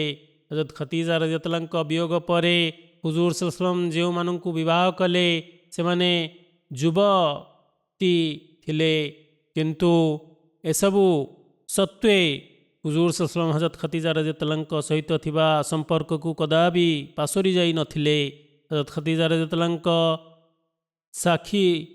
ସାଥୀମାନେ ମଧ୍ୟ ଯେତେବେଳେ ହଜରତ ଖତିଜା ରଜିୟତାଲାଙ୍କ ପାଖକୁ ଆସୁଥିଲେ ସେତେବେଳେ ହୁଜୁର ସଲ୍ଲଲ୍ଲାହୁ ସେମାନଙ୍କୁ ସ୍ୱାଗତ ଜଣାଉଥିଲେ ଓ ତାଙ୍କ ପାଇଁ ଛିଡ଼ା ହୋଇଯାଉଥିଲେ। ହଜରତ ଖତିଜା ରଜିୟତାଲାଙ୍କ ଦ୍ୱାରା ପ୍ରସ୍ତୁତ କୌଣସି ଜିନିଷ ହୁଜୁର ସଲ୍ଲଲ୍ଲାହୁଙ୍କ ସମ୍ମୁଖକୁ ଆସୁଥିଲା ସେତେବେଳେ ହୁଜୁରଙ୍କ ଚକ୍ଷୁରୁ ଅଶ୍ରୁଧାର ବହି ପଡ଼ୁଥିଲା। ବଦର ଯୁଦ୍ଧର ଘଟଣା ରହିଛି। ହୁଜୁର ସଲ୍ଲଲ୍ଲାହୁଙ୍କ ଏକ ଜ୍ୱାଇଁ ଯିଏକି ବର୍ତ୍ତମାନ ମୁସଲମାନ ହୋଇନଥିଲେ, ସେ ବନ୍ଦୀ ହୋଇ ହୁଜୁର ସଲ୍ଲଲ୍ଲାହୁଙ୍କ ନିକଟକୁ ଆସିଲେ ଏବଂ କାରାମୁକ୍ତ ହେବା ନିମନ୍ତେ ତାଙ୍କ ପାଖରେ କୌଣସି ଧନ ମଧ୍ୟ ନଥିଲା। ତାଙ୍କର ପତ୍ନୀ ଅର୍ଥାତ୍ ହୁଜୁର ସଲ୍ଲଲ୍ଲାହୁଙ୍କ ସୁପୁତ୍ରୀ ନିଜ ସ୍ୱାମୀଙ୍କୁ ବଞ୍ଚାଇବା ନିମନ୍ତେ, ମୁକୁଳାଇବା ନିମନ୍ତେ ନିଜ ମାତାଙ୍କର ସନ୍ତକ ଅର୍ଥାତ୍ ହାର ହୁଜୁର ସଲ୍ଲଲ୍ଲାହୁଙ୍କୁ ପ୍ରଦାନ କଲେ, ନିକଟକୁ ପ୍ରେରଣ କଲେ ମଦିନା। ଯେତେବେଳେ ହୁଜୁର ସଲ୍ଲଲ୍ଲାହୁ ସେହି ହାରକୁ ଦେଖିଲେ ସେତେବେଳେ ତାହାକୁ ସଙ୍ଗେ ସଙ୍ଗେ ଚିହ୍ନି ନେଲେ ଯେ ଏହା ତ ହଜରତ ଖତିଜା ରଜିୟତାଲାଙ୍କର ହାର। ହୁଜୁର ସାହାବାଙ୍କୁ କହିଲେ, ମୁଁ ତୁମମାନଙ୍କୁ ଆଦେଶ ତ ଦେଉନାହିଁ, କାରଣ ଏପରି ଆଦେଶ ଦେବା ମୋର ଅଧିକାର ନାହିଁ, କିନ୍ତୁ ମୁଁ ଜାଣେ ଯେ ଏହି ହାର ଜୈନବଙ୍କ ପାଖରେ ତାଙ୍କର ମାତାର ଶେଷ ସନ୍ତକ। ଆଉ ଯଦି ତୁମେମାନେ ତାଙ୍କୁ ଏହି ହାର ଫେରସ୍ତ କରିଦେବ ତେବେ ମୁଁ ସେଥିରେ ଖୁସି ହେବି। ସାହାବାମାନେ କହିଲେ, ହେ ଆଲ୍ଲାହଙ୍କ ବାର୍ତ୍ତାବହ, ଆମମାନଙ୍କ ନିମନ୍ତେ ଏହାଠୁ ଅଧିକ ପ୍ରସନ୍ନତା ଓ ସୌଭାଗ୍ୟର କଥା ଆଉ କ'ଣ ହୋଇପାରେ? ଅତଏବ ସାହାବାମାନେ ସେହି ହାର ହଜରତ ଜୈନବ ରଜିୟତାଲାଙ୍କୁ ଫେରସ୍ତ କରିଦେଲେ ଆଉ ତାଙ୍କ ସ୍ୱାମୀଙ୍କୁ ସ୍ୱାଧୀନ ମଧ୍ୟ କରିଦେଲେ। ହଜରତ ଖତିଜା ରଜିୟତାଲା ଯେଉଁ ପୁଣ୍ୟାବଳୀ ଓ ଉତ୍ତମ ଆଚରଣ ହୁଜୁର ସଲ୍ଲଲ୍ଲାହୁଙ୍କ ସହିତ ପ୍ରଦର୍ଶନ କରିଥିଲେ ତାହାର ପ୍ରଭାବ ହୁଜୁର ସଲ୍ଲଲ୍ଲାହୁଙ୍କ ଉପରେ ଏତେ ପଡ଼ିଥିଲା ଯେ ହୁଜୁର ସଲ୍ଲଲ୍ଲାହୁ ଅନେକ ସମୟରେ ଏହାର ଅର୍ଥାତ୍ ହଜରତ ଖତିଜା ରଜିୟତାଲାଙ୍କ ସେହି ପୁଣ୍ୟାବଳୀ ଗୁଡ଼ିକର ଚର୍ଚ୍ଚା ନିଜ ଅନ୍ୟ ପତ୍ନୀମାନଙ୍କ ସମ୍ମୁଖରେ କରୁଥିଲେ। ଏଥି ସଂକ୍ରାନ୍ତରେ ଏକ ଘଟଣା ରହିଛି। ହୁଜୁର ସଲ୍ଲଲ୍ଲାହୁଙ୍କ ପତ୍ନୀମାନଙ୍କ ମଧ୍ୟରେ ବେଳେବେଳେ ଦ୍ୱନ୍ଦ୍ୱ ସୃଷ୍ଟି ହେଉଥିଲା ଯେ ହୁଜୁର ସଲ୍ଲଲ୍ଲାହୁ ନିଜ ମୃତ ପତ୍ନୀ ଅର୍ଥାତ୍ ହଜରତ ଖତିଜା ରଜିୟତାଲାଙ୍କର ଏତେ ପ୍ରଶଂସା କରିବା ସେମାନଙ୍କୁ ରୁଷ୍ଟ କରୁଥିଲା, ସେଥିରେ ସେମାନେ ଈର୍ଷାନ୍ୱିତ ହୋଇଯାଉଥିଲେ। ଅତଏବ ଏକଦା ହୁଜୁର ସଲ୍ଲଲ୍ଲାହୁ ହଜରତ ଆୟଶା ରଜିୟତାଲାଙ୍କ ସମ୍ମୁଖରେ ହଜରତ ଖତିଜା ରଜିୟତାଲାଙ୍କ ପ୍ରଶଂସା କଲେ। ଏଥିରେ ସେ କହିଲେ, ହେ ଆଲ୍ଲାହଙ୍କ ବାର୍ତ୍ତାବହ, ଆପଣ ଏହି ବୃଦ୍ଧାର କାହିଁକି ଚର୍ଚ୍ଚା କରୁଛନ୍ତି? ତାଙ୍କୁ କାହିଁ ଏତେ ମନେ ପକାଉଛନ୍ତି? ଆଲ୍ଲାହ ତାଆଲା ତାଙ୍କ ଅପେକ୍ଷା ଆପଣଙ୍କୁ ଆହୁରି ଯୁବତୀ ଓ ସୁନ୍ଦର ପତ୍ନୀ ପ୍ରଦାନ କରିଛନ୍ତି। ଏକଥା ଶୁଣି ହଜରତ ମୁହମ୍ମଦ ମୁସ୍ତାଫା ସଲ୍ଲଲ୍ଲାହୁ ଆଲାଇହି वसल्लम ରୋଦନ କରିବାକୁ ଲାଗିଲେ ଆଉ କହିଲେ, ହେ ଆୟଶା, ତୁମେ ଜାଣିନାହଁ ଯେ ହଜରତ ଖତିଜା ରଜିୟତାଲା ମୋର କିପରି ସେବା ଓ ସାହାଯ୍ୟ କରିଛନ୍ତି। ଇତିହାସ ପୃଷ୍ଠାକୁ ଅବଲୋକନ କଲେ ଜଣାଯାଇଥାଏ ଯେ ହୁଜୁର ସଲ୍ଲଲ୍ଲାହୁଙ୍କ ଜନ୍ମ ପୂର୍ବରୁ ତାଙ୍କ ପିତାଙ୍କର ଅକାଳ ବିୟୋଗ ଘଟିଥିଲା ଓ ମାତା ମଧ୍ୟ କିଛି କାଳ ପରେ ଆରପାରିକୁ ଚାଲିଯାଇଥିଲେ। ପ୍ରାରମ୍ଭିକ 8 ବର୍ଷ କାଳ ହୁଜୁର ନିଜ ଦଦାଙ୍କ ତତ୍ତ୍ୱାବଧାନରେ ଲାଳିତ ପାଳିତ ହୋଇଥିଲେ। ଏହାପରେ ହୁଜୁର ସଲ୍ଲଲ୍ଲାହୁ ନିଜର ଚଚା ହଜରତ ଅବୁ ତାଲିମଙ୍କ ତତ୍ତ୍ୱାବଧାନକୁ ଚାଲି ଆସିଥିଲେ। ଚଚାଙ୍କର ରକ୍ତ ସମ୍ପର୍କ ମଧ୍ୟ ଥିଲା ଓ ଅବୁ ତାଲିମଙ୍କ ପିତା ମଧ୍ୟ ମୃତ୍ୟୁ ସମୟରେ ହୁଜୁର ସଲ୍ଲଲ୍ଲାହୁଙ୍କ ସପକ୍ଷରେ ବିଶେଷ ଓସିୟତ କରିଥିଲେ। ତେଣୁ ହଜରତ ଅବୁ ତାଲିବ ବିଶେଷ ରୂପେ ହୁଜୁର ସଲ୍ଲଲ୍ଲାହୁଙ୍କ ପ୍ରତି ଆନ୍ତରିକତା ଓ ଭାବାବେଗର ସମ୍ପର୍କ ରଖୁଥିଲେ, ତାଙ୍କର ଯତ୍ନ ନେଉଥିଲେ। କିନ୍ତୁ ତାଙ୍କର ପତ୍ନୀ अर्थात हजरत अबू तालिम पत्नी मध्य सही वात्सल्यता और ममता नथिला। सेहीपरि अबू तालिम पत्नी मध्य वंश तथा परिवार दायित्व निर्वाह करने प्रति कौनसी भाव रही। जेतेबेले घरे कौनसी जिनिस आसुथिला सेतेबेले से प्रथमे निजर संतान मानंकु देउथिले ओ हुजूर सल्लल्लाहु अलैहि वसल्लम को कथा चिंता करू नथिले।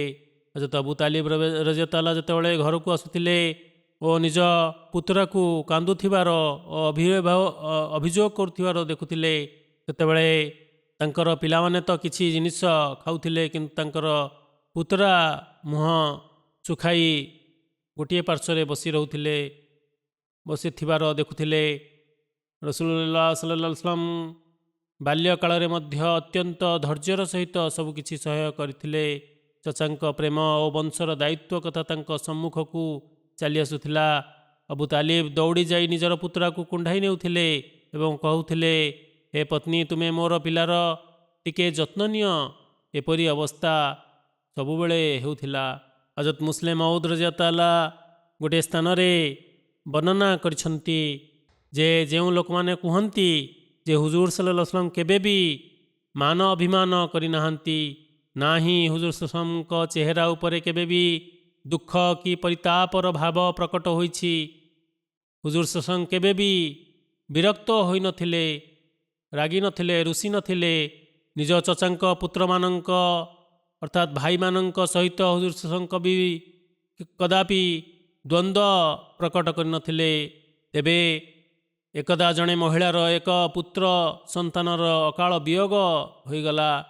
एथिरे से निजर पुत्रर कबर पाखक जाई शोक व्यक्त करने को लगिले, अर्थात मुकुला बाळ करी कांदिबाकू रोदन करने को चित्कार करने को लगिले। हुजूर सल्लल्लाहु अलैहि वसल्लम सही बाट दे अतिक्रम करुथिले।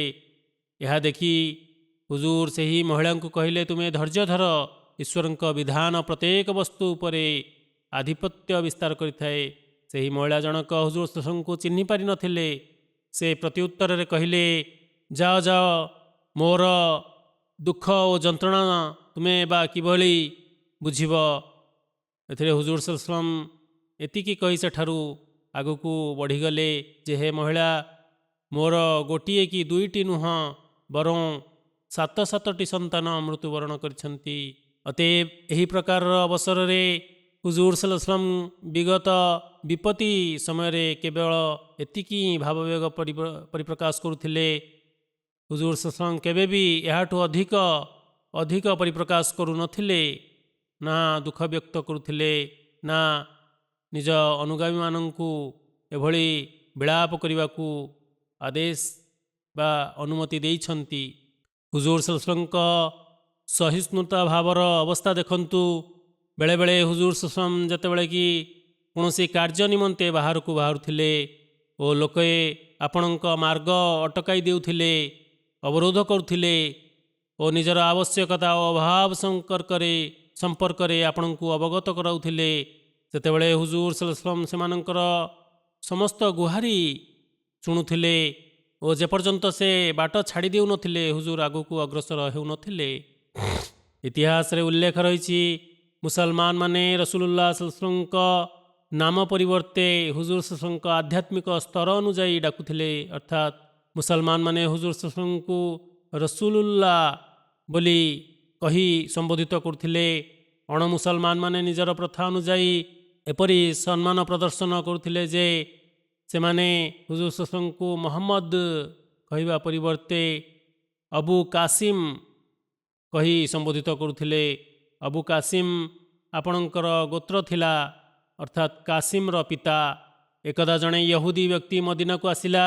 से हुजूर सल्लल्लाहु अलैहि वसल्लम पाखक आसी जुक्ति तर्क करने आरंभ करदेला ओ बारंबार कहूथिला जे हे मोहम्मद कथाटा एपरी, हे मोहम्मद कथाटा एपरी। रसूलुल्लाह सल्लल्लाहु अलैहि वसल्लम निराश ओ निस्व न होई ता कथार उत्तर दे चलीथिले, किंतु साहाबा माने तार एही आचरण रे उत्त्यक्त होई उठिथिले। परिशेष रे जड़े साहाबी अथय होई कहिले, हे यहूदी सावधान, तुम्हें हुजूर सल्लल्लाहु अलैहि वसल्लम ना धरी कथा कुह नहीं। तुम्हें जदि रसूलुल्लाह कही परिबो नहीं ତେବେ ଅନ୍ତତଃ ଅବୁଲ କାସିମ କୁହ। ୟହୁଦୀ ବ୍ୟକ୍ତି ଜଣ କହିଲା, ମୁଁ ତ ସେହି ନାମ ଧରିବି, ସେହି ନାମ କହି ତାଙ୍କୁ ସମ୍ବୋଧିତ କରିବି ଯେଉଁ ନାମ ତାଙ୍କ ପିତା ତାଙ୍କର ରଖିଛନ୍ତି, ଅର୍ଥାତ୍ ମହମ୍ମଦ। ଏଥିରେ ହୁଜୁର ସଲ୍ଲଲ୍ଲାହୁ ସ୍ମିତ ହାସ୍ୟ ପ୍ରକାଶ କରି କହିଲେ, ହେ ସାହାବାମାନେ, ଦେଖ ସେ ଯାହା କହୁଛି ଠିକ୍ କହୁଛି। ମୋ ମାତା ପିତା ମୋତେ ଏଇ ନାଁରେ ଡାକୁଥିଲେ ବା ସମ୍ବୋଧିତ କରୁଥିଲେ, ମୋର ଏଇ ନାମ ରଖିଛନ୍ତି, ତେଣୁ ତୁମେ କ୍ରୋଧାନ୍ୱିତ ହେବାର ଆବଶ୍ୟକତା ନାହିଁ। ପୁଣି ବେଳେବେଳେ ଏପରି ହେଉଥିଲା ଯେ ଯେଉଁ ଲୋକମାନେ ହୁଜୁର ସଲ୍ଲଲ୍ଲାହୁଙ୍କୁ ସାକ୍ଷାତ କରିବାକୁ ଆସୁଥିଲେ ସେମାନଙ୍କର ଏହି ଅଭ୍ୟାସ ଥିଲା ଯେ ସେମାନେ ହୁଜୁର ସଲ୍ଲଲ୍ଲାହୁଙ୍କ ସହିତ ହାତ ମିଳାଉଥିଲେ ଓ ବେଶ ଅଧିକ ସମୟ ପର୍ଯ୍ୟନ୍ତ ହୁଜୁରଙ୍କ ହାତ ଧରି ରଖୁଥିଲେ। କିନ୍ତୁ ଏଥିରେ ହୁଜୁର ବିରକ୍ତ ହେଉନଥିଲେ, ନା ହାତ ଛିଞ୍ଚାଡ଼ି ଦେଉଥିଲେ, ନା ହାତ ଛଡ଼ାଇ ନେଉଥିଲେ। ପ୍ରତ୍ୟେକ ପ୍ରକାର ଲୋକମାନେ ନିଜର ଅଭାବ ଓ ଅସୁବିଧା ହୁଜୁର ସଲ୍ଲଲ୍ଲାହୁଙ୍କ ନିକଟରେ ଉପସ୍ଥାପିତ କରୁଥିଲେ। ପୁଣି ପ୍ରଶ୍ନକାରୀ ପ୍ରଶ୍ନ ମଧ୍ୟ କରୁଥିଲେ। ଏଭଳି ସମସ୍ତ ପ୍ରସଙ୍ଗରେ ହୁଜୁର ସେମାନଙ୍କର ସମସ୍ତ ଗୁହାରି, ସମସ୍ତ ସମସ୍ୟା ବୁଝୁଥିଲେ, ଶୁଣୁଥିଲେ, ଧୈର୍ଯ୍ୟର ସହିତ ଶୁଣୁଥିଲେ। ତେବେ ଏଭଳି ପରିସ୍ଥିତିରେ ଏକଦା ଜଣେ ହୁଜୁର ସଲ୍ଲଲ୍ଲାହୁଙ୍କୁ ନିଜ ଅସୁବିଧା କହି ହୁଜୁରଙ୍କ ଠାରୁ କିଛି ଭିକ୍ଷା କରିଥିଲେ, ଆଉ ହୁଜୁର ତାହାର ମନସ୍କାମନା ମଧ୍ୟ ପୂରଣ କରିଥିଲେ। କିନ୍ତୁ ପରବର୍ତ୍ତୀ ସମୟରେ ସେ ତାହା ଫେରସ୍ତ ତ କରିଲା ନାହିଁ, କିନ୍ତୁ ଭବିଷ୍ୟତ ସମ୍ପର୍କରେ ଏହା କହିଲା ଯେ ଅଲ୍ଲାହଙ୍କ ବାର୍ତ୍ତାବହ, ଏହା ମୋର ଶେଷ କଥା। ବର୍ତ୍ତମାନ ମୁଁ ଭବିଷ୍ୟତରେ କୌଣସି ପରିସ୍ଥିତିରେ ମଧ୍ୟ କାହାକୁ କିଛି ମାଗିବି ନାହିଁ। ସେହି ସାହାବୀଙ୍କ ସମ୍ପର୍କରେ ଏହି ଘଟଣାଟି ବର୍ଣ୍ଣିତ ରହିଛି। ଏକଦା ଯୁଦ୍ଧ ଚାଲିଥିଲା। ଯୁଦ୍ଧର ଅତି ଭୟଙ୍କର ସ୍ଥିତି ରହିଥିଲା। ଯୁଦ୍ଧଭୂମିରେ ବର୍ଚ୍ଛା ଫିଙ୍ଗିଆ ଯାଉଥିଲା, ଖଡ଼୍ଗ ଚାଲୁଥିଲା, ତୀର ଚାଲୁଥିଲା। ସିପାହୀମାନେ ଘମାଘୋଟ ଯୁଦ୍ଧ ଲଢ଼ୁଥିଲେ, ସ୍କନ୍ଧଚିତ ହେଉଥିଲା। ଠିକ୍ ସେତିକିବେଳେ ସେହି ସାହାବୀ ଶତ୍ରୁଙ୍କ ଦ୍ୱାରା ଘେରି ଯାଇଥିଲା। ତାଙ୍କର ଏକ ଚାବୁକ ହାତରୁ ଖସି ପଡ଼ିଲା। ଜଣେ ସାଥୀ ମୁସଲମାନ ଯେ କି ପଦାତିକ ଥିଲା, ସେ ଏହା ଭାବିଲା ଯେ ଅଫିସର ତଳକୁ ଓହ୍ଲାଇବେ, ତେଣୁ ଏପରି ନ ହେଉ ଯେ ଅଫିସରକୁ କ୍ଷତି ପହଞ୍ଚିବ। ସେହି ପଦାତିକ ସୈନିକ ଜଣକ ସେହି ଚାବୁକ ଗୋଟାଇ ସେହି ସାହାବୀଙ୍କ ହାତରେ ଧରାଇ ଦେବାକୁ ଚାହିଁଲେ। ସେହି ସାହାବୀଙ୍କ ଦୃଷ୍ଟି ଯେତେବେଳେ ସେହି ସିପାହୀ ଉପରେ ପଡ଼ିଲା, ସେ କହିଲା, ହେ ମୋର ସୈନିକ ଭାଇ, ମୁଁ ତୋତେ ଈଶ୍ୱରଙ୍କ ଶପଥ କରି କହୁଛି ଯେ ତୁମେ ଏହି ଚାବୁକକୁ ସ୍ପର୍ଶ କରିବ ନାହିଁ। ଏହା କହି ସେହି ସାହାବୀ ଜଣକ ଅଶ୍ୱ ଉପରୁ ତଳକୁ ଡେଇଁ ପଡ଼ିଲେ ଓ ଚାବୁକ ଗୋଟାଇ ନେଲେ। ପୁନଶ୍ଚ ସେହି ସାହାବୀ ଜଣକ କହିଲେ, ମୁଁ ରସୁଲୁଲ୍ଲାହ ସଲ୍ଲଲ୍ଲାହୁଙ୍କୁ କଥା ଦେଇଥିଲି ଯେ ମୁଁ କାହାଠାରୁ କିଛି ମାଗିବି ନାହିଁ। ଯଦି ମୁଁ ତୁମକୁ ଚାବୁକ ଉଠାଇବାକୁ ଦେଇଥାନ୍ତି, ତେବେ ମୁଁ ନିଜ ସ୍ୱୀକାରୋକ୍ତିର ଅବମାନନା କରିଥାନ୍ତି। ମୁଁ ନିଜ ପ୍ରତିଶ୍ରୁତି ଯାହାକି ମୁଁ ହୁଜୁର ସଲ୍ଲଲ୍ଲାହୁଙ୍କୁ ଦେଇଥିଲି ରକ୍ଷା କରିପାରିନଥାନ୍ତି, ବଜାୟ ରଖିପାରିନଥାନ୍ତି, ତାହାକୁ ଭଙ୍ଗ କରିଦେଇଥାନ୍ତି। ଅତଏବ ହୁଜୁର ସଲ୍ଲଲ୍ଲାହୁଙ୍କ ଜୀବନୀରେ ଏପରି ଆହୁରି ଅନେକ କଥା ରହିଛି ଯାହାକି ଶିକ୍ଷଣୀୟ। ହୁଜୁର ସଲ୍ଲଲ୍ଲାହୁଙ୍କ ନ୍ୟାୟାଚରଣ, ଅନ୍ୟର ଭାବ ପ୍ରତି ସମ୍ମାନ ପ୍ରକଟ କରିବା, ଅଭାବୀମାନଙ୍କର ଯତ୍ନ ନେବା, ତାଙ୍କର କଥା ବୁଝିବା ଇତ୍ୟାଦି ଆମମାନଙ୍କ ପାଇଁ ଏକ ଉତ୍ତମ ନମୁନା। ଅତଏବ ଆଲ୍ଲାହ ତାଆଲା ଆମମାନଙ୍କୁ ଶକ୍ତି ପ୍ରଦାନ କରନ୍ତୁ ଯେ ଆମେମାନେ ଏହି ସର୍ବୋତ୍ତମ ଆଦର୍ଶର ପାଳନ କରି ପ୍ରକୃତ ମୁସଲମାନ ହେବାକୁ ଚେଷ୍ଟା କରିବା ଓ ହୁଜୁର ହଜରତ ମୁହମ୍ମଦ ମୁସ୍ତଫା ସଲ୍ଲଲ୍ଲାହୁ ଆଲୈହି ವಸಲ್ಲମଙ୍କ ଏହି ବାର୍ତ୍ତାକୁ ସଂସାରରେ ପରିବ୍ୟାପ୍ତ କରିଦେବା, ଯଦ୍ୱାରା ସଂସାରବାସୀଙ୍କୁ ପୁଣ୍ୟ ଶ୍ଳୋକଙ୍କ ଧ୍ୱଜା ତଳେ ଏକତ୍ରିତ କରିପାରିବା। ଆଲ୍ଲାହ ତାଆଲା ଆମମାନଙ୍କୁ ଏହାର ଶକ୍ତି ପ୍ରଦାନ କରନ୍ତୁ। ଆଲ୍ଲାହୁମ୍ମା ସଲ୍ଲି ଆଲା ମୁହମ୍ମଦିନ व आला आले मुहम्मदिन व बारिक व सल्लिम इन्नका हमीदुन मजीद। हजरत मसीह मऊद अलैहिस्सलाम କୁହନ୍ତି, ସେହି ବ୍ୟକ୍ତି ଯିଏ ନିଜର ଅସ୍ତିତ୍ୱ ଦ୍ୱାରା, ନିଜର ବିଶିଷ୍ଟ ଗୁଣାବଳୀ ଦ୍ୱାରା, ନିଜର କର୍ମ ଦ୍ୱାରା, ନିଜର ଆଧ୍ୟାତ୍ମିକ କର୍ମ କାର୍ଯ୍ୟ ଓ ପବିତ୍ର ଶକ୍ତିର ବ୍ୟବହାର ଦ୍ୱାରା ସତ୍ୟନିଷ୍ଠତାର ସହିତ ଅନନ୍ୟ ଉଦାହରଣ ପ୍ରଦର୍ଶନ କଲେ, ପୂର୍ଣ୍ଣ ମନୁଷ୍ୟ ରୂପେ ବିବେଚିତ ହେଲେ, ସେହି ପବିତ୍ର ଆତ୍ମା ନବିଶ୍ରେଷ୍ଠ ଆମ ପ୍ରିୟ ମୁନିବ ହଜରତ ମହମ୍ମଦ ମୁସ୍ତଫା ସଲ୍ଲଲ୍ଲାହୁ ଆଲୈହି वसल्लम ଅଟନ୍ତି। ହେ ଈଶ୍ୱର, ତୁମେ ସେହି ପ୍ରିୟ ଅବତାରଙ୍କ ପ୍ରତି ଏପରି ଶାନ୍ତି ଅବତୀର୍ଣ୍ଣ କର ଯେଉଁ ଶାନ୍ତି ସଂସାରରେ ପୂର୍ବରୁ କାହା ଉପରେ ଅବତୀର୍ଣ୍ଣ କରିନାହଁ। ନମାଜ ଜୁମା ପରେ ମୁଁ ନମାଜ ଜନାଜା ପାଠ କରାଇବି। ଏକ ଜନାଜା ଏଠାରେ ଉପସ୍ଥିତ ରହିଛି, ଯାହାକି ସ୍ୱର୍ଗତ ଲଇକ୍ ଅହମଦ ତାହେର ସାହେବଙ୍କର ଅଟେ। ସେ ୟୁକେର ମୁବଲିକ୍ ସିଲସିଲା ଥିଲେ। ବିଗତ 83 ବର୍ଷ ବୟସରେ ବିଗତ ଦିନରେ 83 ବର୍ଷ ବୟସରେ ତାଙ୍କର ପରଲୋକ ହୋଇଛି। ଇନ୍ନା ଲିଲ୍ଲାହି ଓ ଇନ୍ନା ଇଲୈହି ରାଜିଉନ୍। ଲଇକ୍ ଅହମଦ ତାହେର ସାହେବ ଓସିୟତ କରିଥିଲେ ତାଙ୍କ ପରିବାରବର୍ଗ ମଧ୍ୟରେ ଗୋଟିଏ କନ୍ୟା ସନ୍ତାନ ଓ 3ଟି ପୁତ୍ର ସନ୍ତାନ ରହିଛନ୍ତି। ଲଇକ୍ ଅହମଦ ତାହେର ସାହେବ ହଜରତ ମସିହ ମଉଦ ଆଲୈହିସ୍ସଲାମଙ୍କ ସାହାବୀ ହଜରତ ଶେଖ ଫଜଲ ଅହମଦ ସାହେବ ବଟାଲବୀ ରଜିୟଲ୍ଲାହୁଙ୍କ ଘରେ କାଦିଆନଠାରେ ଜନ୍ମଗ୍ରହଣ କରିଥିଲେ। ତାଙ୍କ ପିତା 1907 ମସିହାରେ ହଜରତ ମସିହ ମଉଦ ଆଲୈହିସ୍ସଲାମଙ୍କ ହସ୍ତରେ ବୟତ କରିଥିଲେ। ମ୍ୟାଟ୍ରିକ୍ ପର୍ଯ୍ୟନ୍ତ ଶିକ୍ଷା ହାସଲ କରିବା ପରେ 1959 ମସିହାରେ ସ୍ୱର୍ଗତ ଲଇକ୍ ତାହେର ସାହେବ ନିଜର ଜୀବନକୁ ୱକ୍ଫ କରିଥିଲେ ଓ ଜାମିଆ ଆହମଦିଆ ରବୁଆରେ ନାମ ଲେଖାଇଥିଲେ। 1966 ମସିହାରେ ଜାମିଆରୁ ଉତ୍ତୀର୍ଣ୍ଣ ହୋଇଥିଲେ। ତାପରେ ତାଙ୍କୁ FA +2 କରିବାର ଅବସର ମିଳିଥିଲା। ସେଠାରୁ ସ୍ନାତକ ଆରବୀ ଭାଷାରେ ସ୍ନାତକ ହାସଲ କରିଥିଲେ। ଜାମିଆ ଆହମଦିଆରୁ ଶିକ୍ଷା ସମାପ୍ତ କରିବା ପରେ ପଞ୍ଜାବ ବିଶ୍ୱବିଦ୍ୟାଳୟରୁ BA ର ଡିଗ୍ରୀ ହାସଲ କରିଥିଲେ। ଜୁଲାଇ 1967 ମସିହାରେ ତାଙ୍କୁ ଇଂଲଣ୍ଡର ମୁବଲ୍ଲିଗ ରୂପେ ସେବା କରିବାକୁ ପ୍ରେରଣ କରିଦିଆଯାଇଥିଲା। ସେ ଏଠାରେ ମସଜିଦ୍ ଫଜଲ ଲଣ୍ଡନର ନାଏବ ଇମାମ ରୂପେ ଦାୟିତ୍ୱ ସମ୍ପାଦନ କରିଥିଲେ। 1970 ମସିହାରେ ପୁନଶ୍ଚ ତାଙ୍କୁ ପାକିସ୍ତାନ ଡକାଇ ଦିଆଯାଇଥିଲା। ଇସ୍ଲାହ ଇରଶାଦ ଅଧୀନରେ ନାନା ସ୍ଥାନରେ ମୁବଲ୍ଲିଗ ରୂପେ ସେ କାର୍ଯ୍ୟ କରିଥିଲେ। ତାପରେ ତାଙ୍କର ତସ୍ନିଫ ବିଭାଗକୁ ବଦଳି ହୋଇଥିଲା। ମୌଲାନା ଅବ୍ଦୁଲ ମୁନିର ନୁରୁଲ ହକ୍ ସାହେବଙ୍କର ସେ ଜ୍ୱାଇଁ ଥିଲେ। ଏହିପରି ତାଙ୍କୁ ସେଠାରେ ସେବା କରିବାର ସମୟରେ ଜାମିଆ ଆହମଦିଆର ଶିକ୍ଷକ ରୂପେ ନିଯୁକ୍ତ କରାଗଲା ଓ ପ୍ରାୟ 10 ବର୍ଷ କାଳ ସେ ଅଧ୍ୟାପନାର ଦାୟିତ୍ୱ ନିର୍ବାହ କରିଥିଲେ। 1972 ମସିହାରେ ଆପଣଙ୍କୁ ଓକାଲତେ ତଫସିର ଠାରେ ନିଯୁକ୍ତ କରାଗଲା। ସେହିପରି ଜାମିଆ ଆହମଦିଆରେ ପାଠ ପଢ଼ିବା ସମୟରେ ଖୁଦାମୁଲ ଆହମଦିଆ ଓ ଅନ୍ୟାନ୍ୟ ସେବା ଗୋଷ୍ଠୀମାନଙ୍କରେ ସେ ସେବା କରିବାର ସୌଭାଗ୍ୟ ଅର୍ଜନ କରିଛନ୍ତି। 1986 ମସିହାରେ ତାଙ୍କୁ ଆମେରିକା ମୁବଲ୍ଲିଗ ରୂପେ ପ୍ରେରଣ କରାଯାଇଥିଲା। 1986 ମସିହାରେ ହଜରତ ଖଲିଫତୁଲ ମସିହ ରାବେ ରହମତୁଲ୍ଲାହ ତାଙ୍କୁ ଏଠାକୁ ଅର୍ଥାତ୍ ଗ୍ଲାସଗୋରେ ନିଯୁକ୍ତ କରିଥିଲେ। ସେଠାରେ ସେ ମୁବଲ୍ଲିଗ ରୂପେ ସେବା ସମ୍ପାଦନ କରିବାର ସୌଭାଗ୍ୟ ଅର୍ଜନ କରିଥିଲେ। 2005 ମସିହାରେ ଯେତେବେଳେ ଜାମିଆ ଆହମଦିଆ ଖୋଲିଲା ଏଠାରେ ୟୁକେରେ, ସେ ସେଠାରେ ତାଙ୍କୁ ପ୍ରିନ୍ସିପାଲ ରୂପେ ନିଯୁକ୍ତ କରିଥିଲେ। ଅର୍ଥାତ୍ ମୁଁ ତାଙ୍କୁ ପ୍ରିନ୍ସିପାଲର ଦାୟିତ୍ୱରେ ମନୋନୀତ କରିଥିଲି। ସ୍ୱର୍ଗତଙ୍କର ସେବା କାଳର ଅବଧି 59 ବର୍ଷ ଅଟେ।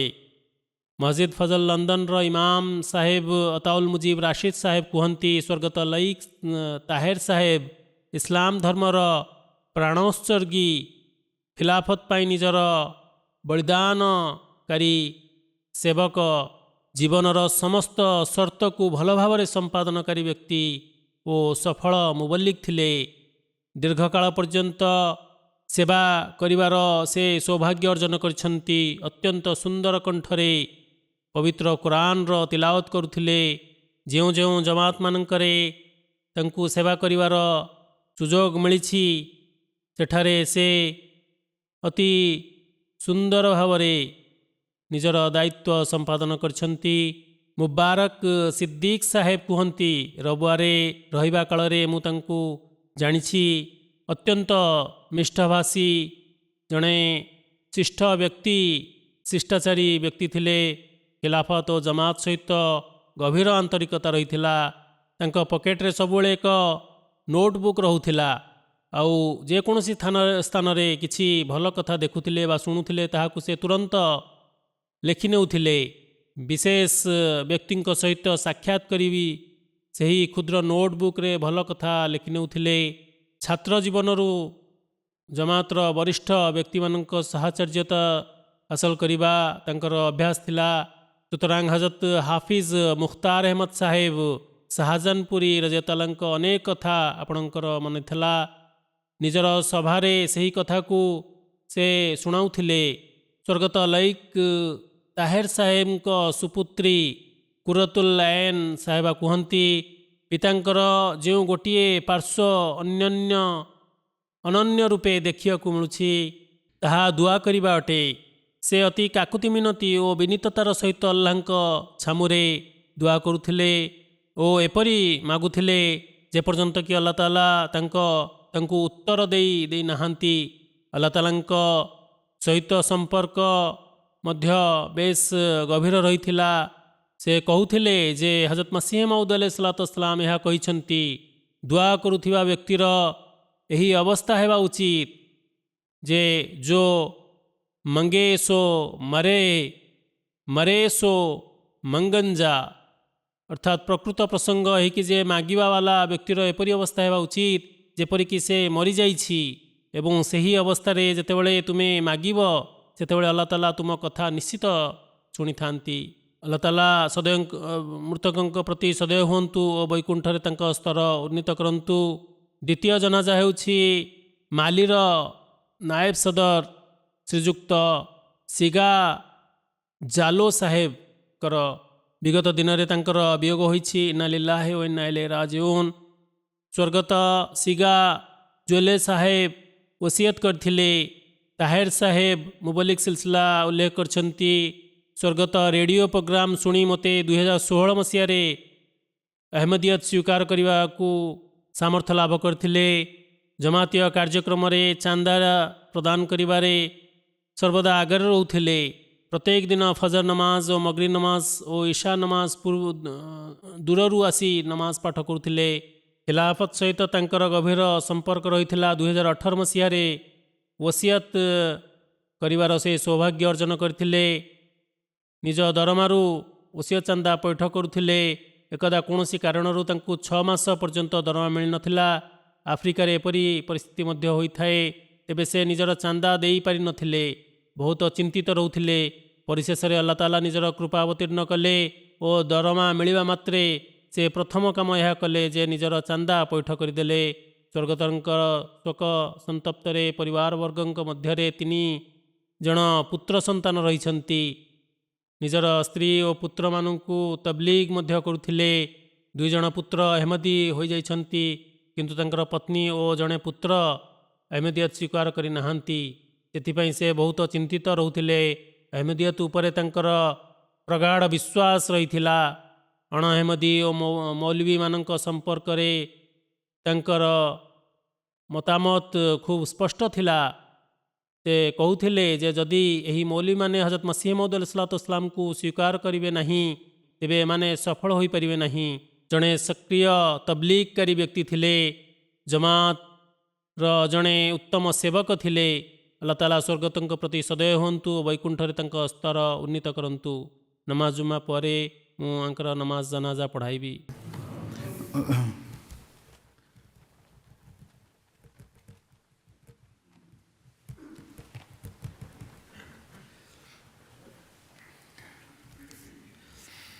Alhamdulillah nahmaduhu wa nasta'inuhu wa nastaghfiruhu wa nu'minu bihi wa natawakkalu alayhi wa na'udhu billahi min shururi anfusina wa min sayyiati a'malina. Man yahdihillahu fala mudilla lahu ومن يضلل فلا هادي له ونشهد أن لا إله إلا الله ونشهد أن محمدا عبده ورسوله. عباد الله رحمكم الله إن الله يأمر بالعدل والإحسان وإيتاء ذي القربى وينهى عن الفحشاء والمنكر والبغي يعظكم لعلكم تذكرون. اذكروا الله يذكركم وادعوه يستجب لكم ولذكر الله أكبر.